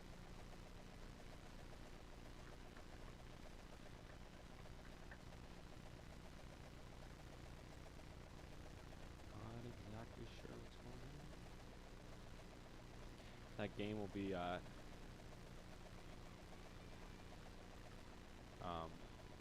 will be at 4 p.m. So the loser of this game will play again today. The winner gets to rest up and will be in the championship game on Saturday. And that's popped straight up. Strike number 2. Yep.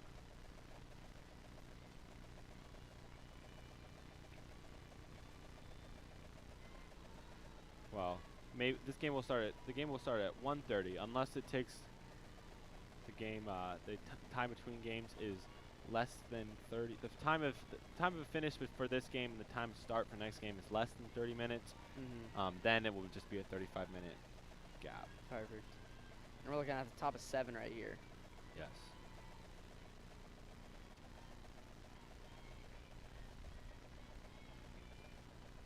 And that's hit up, kind of in no man's land, but Riley Rohr gets over there.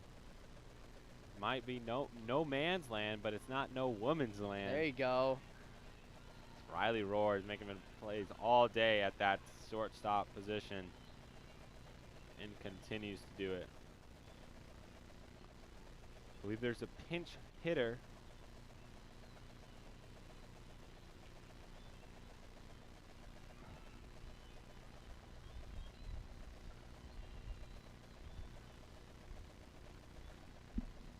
Gonna have to stretch it up here in the booth really quick. Oh. And sitting in kind of a little awkward of a position. It's a back was not feeling good. There's no. Who is that? Did you hear that? Ken Stern. Stern. Let's see who we have there. Caitlin Sturm, There it outfielder, junior from San Francisco State, California, is up to bat. And that pitch is a ball. A little low and inside.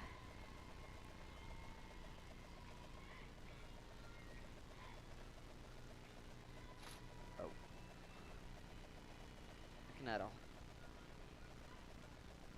couple of ants trying to get to my lunch here. Can't have that. No, you cannot. There's a strike in there.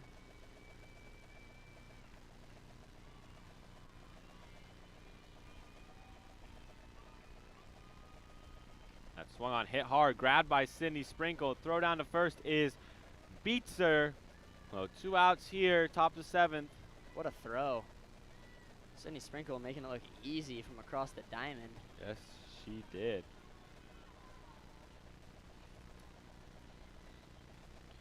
Chenoa Au, who got the party going earlier in the game, up to bat here.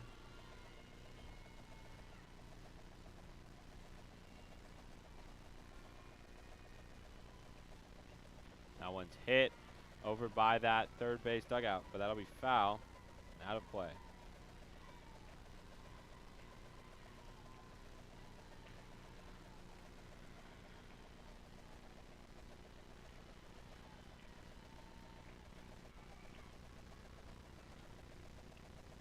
It's in there for a strike, so 2 strikes here. Courtney Coleman's going to look to get out of the inning and keep the deficit as 3.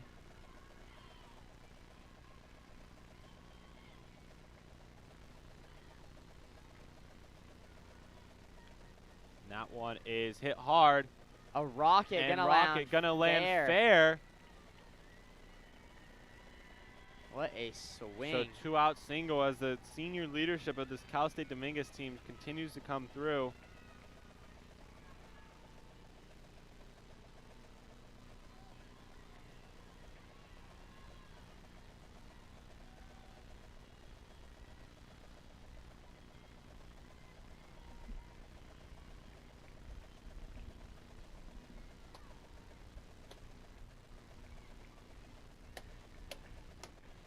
See what Claudia Valencia can do. Dangerous bat here.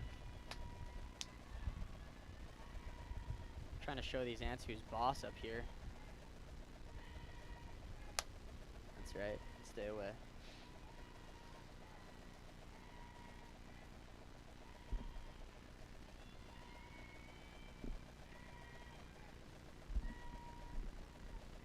Swung on, jammed her, so it's just a foul.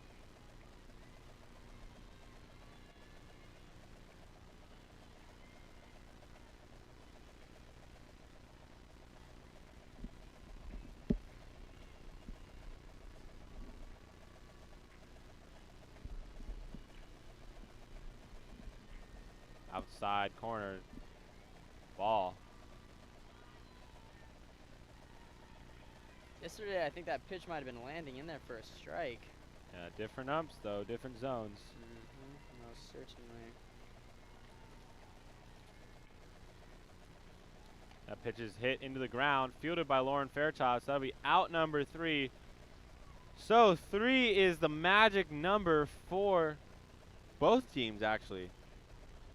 Toros want 3 outs before 3 runs, and the Eagles want 3 runs before 3 outs. Gonna be really cool though, a grand slam. And we'll be right back.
All right, it all comes down to this, ladies and gentlemen. Riley Rohr up to bat. And Olagi still on the mound. In the circle. Yeah, jeez, keep doing that. She's only given up 2 hits this entire game. Absolute gem. 2 hits, 2 walks, 4 strikeouts. And looking to close this game out against the Eagles. As Rohr puts a jolt into this one. It's not going to be far enough, though.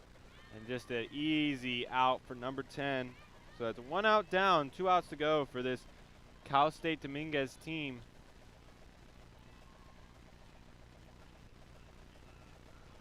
And that'll bring up designated hitter number 23, Michaela Robinson. With 2 outs to go.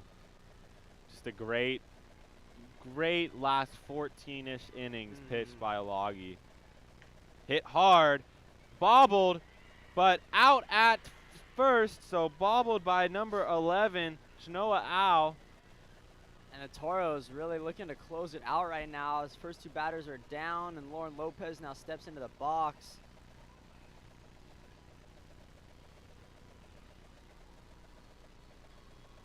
Great gameplay here by the Toros today, as we've seen their bats come alive, and some excellent fielding by them as well.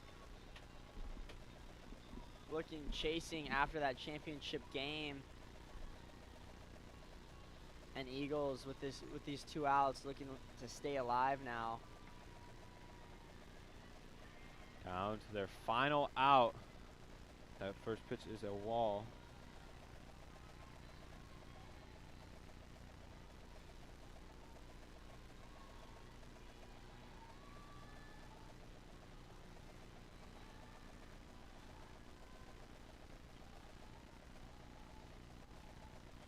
And swung on, fouled straight back.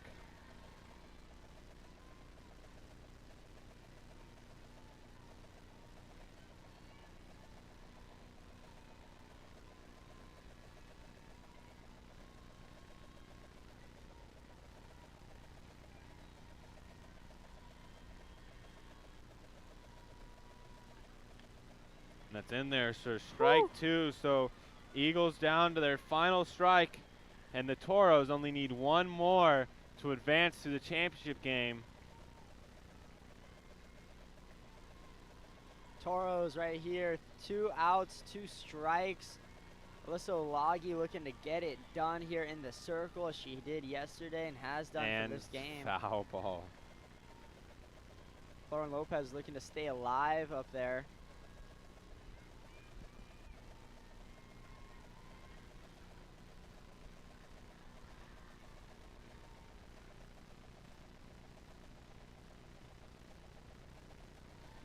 And here we go. Outside pitch laid off smartly by Lauren Lopez.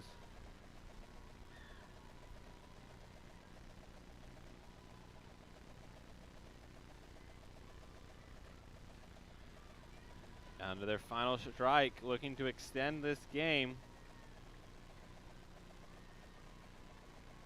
And the pitch From Olagi. swung on and gets through. Fantastic. So 2-out single by Lauren Lopez to keep this game going. Hopes are still alive right now for the Eagles, which And is exactly what you want to see. And that'll bring up number 11, Kendall Flatt, who put a jolt into one last time.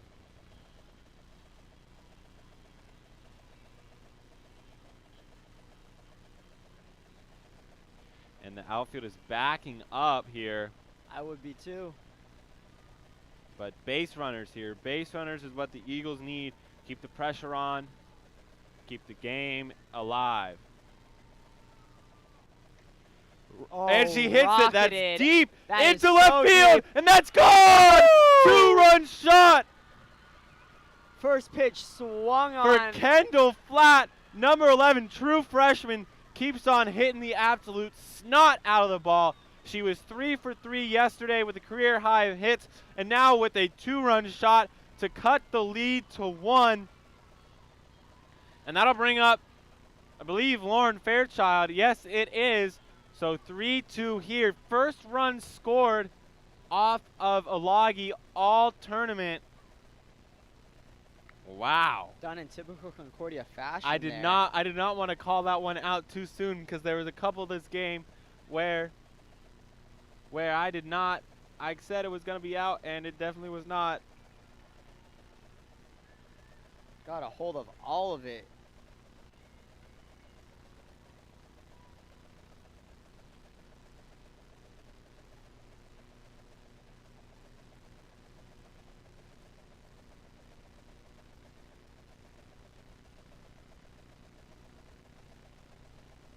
Wow. Not expecting that. Not at all. So But you have to be when you're watching the Eagles. I mean, we've seen them do it all season. yeah, so 3-2 here. Bat's a little alive, but let's see if Olagi bears down.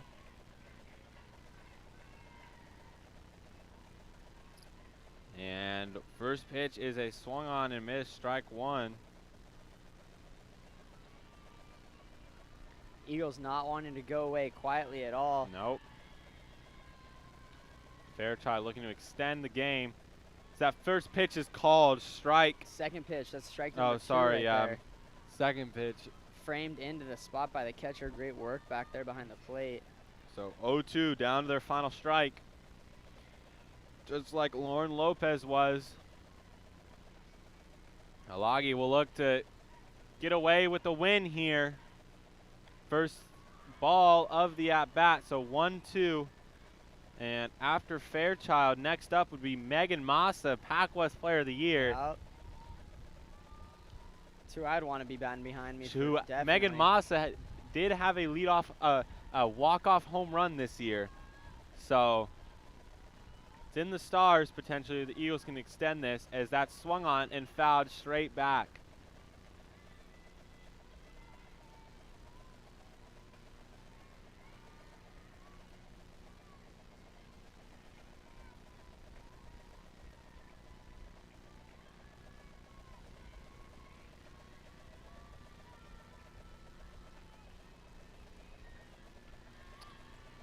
And the pitch. Ball, 2-2. Great hold here by Fairchild. Fairchild, yep. Thank you. Fairchild doing a great job of staying in the box, waiting for her pitch. 2-2, trying to work herself back in this count right now.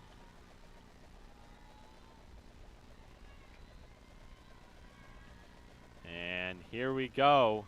Olagi delivers. Swung on, missed, strike 3. So Cal State Dominguez Hills will move on to the championship game. They hold on to a 3-2 victory.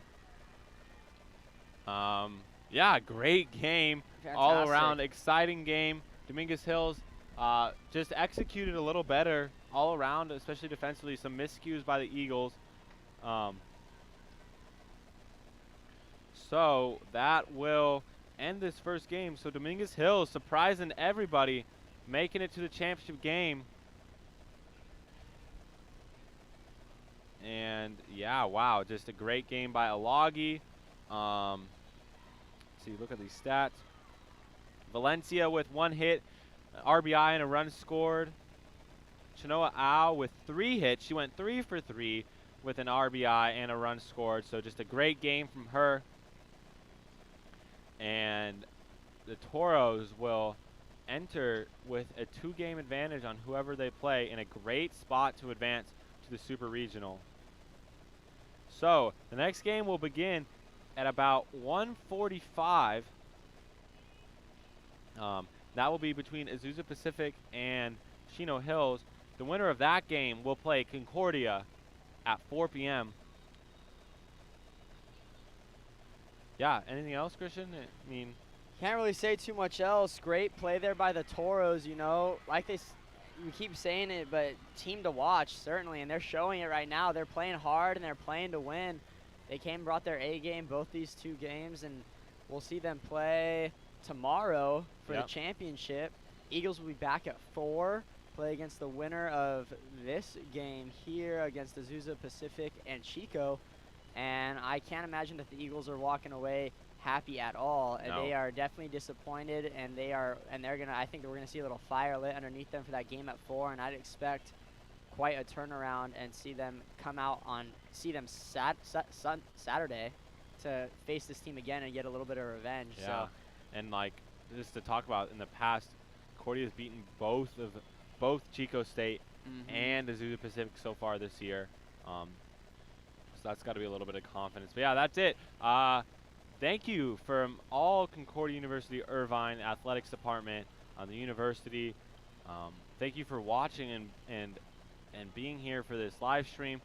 We hope you join us for the game in about 45 minutes between Azusa Pacific, Chico State. I was Isaiah Duport with Christian Oviedo. We had a great time watching and talking about this game with all of you. We hope you guys enjoyed it too, and hope you have a great day. Yeah. Final score, Cal State Dominguez Hills 3, Concordia University Irvine 2, in the second round of the Softball Championship West Regional. Have a good day.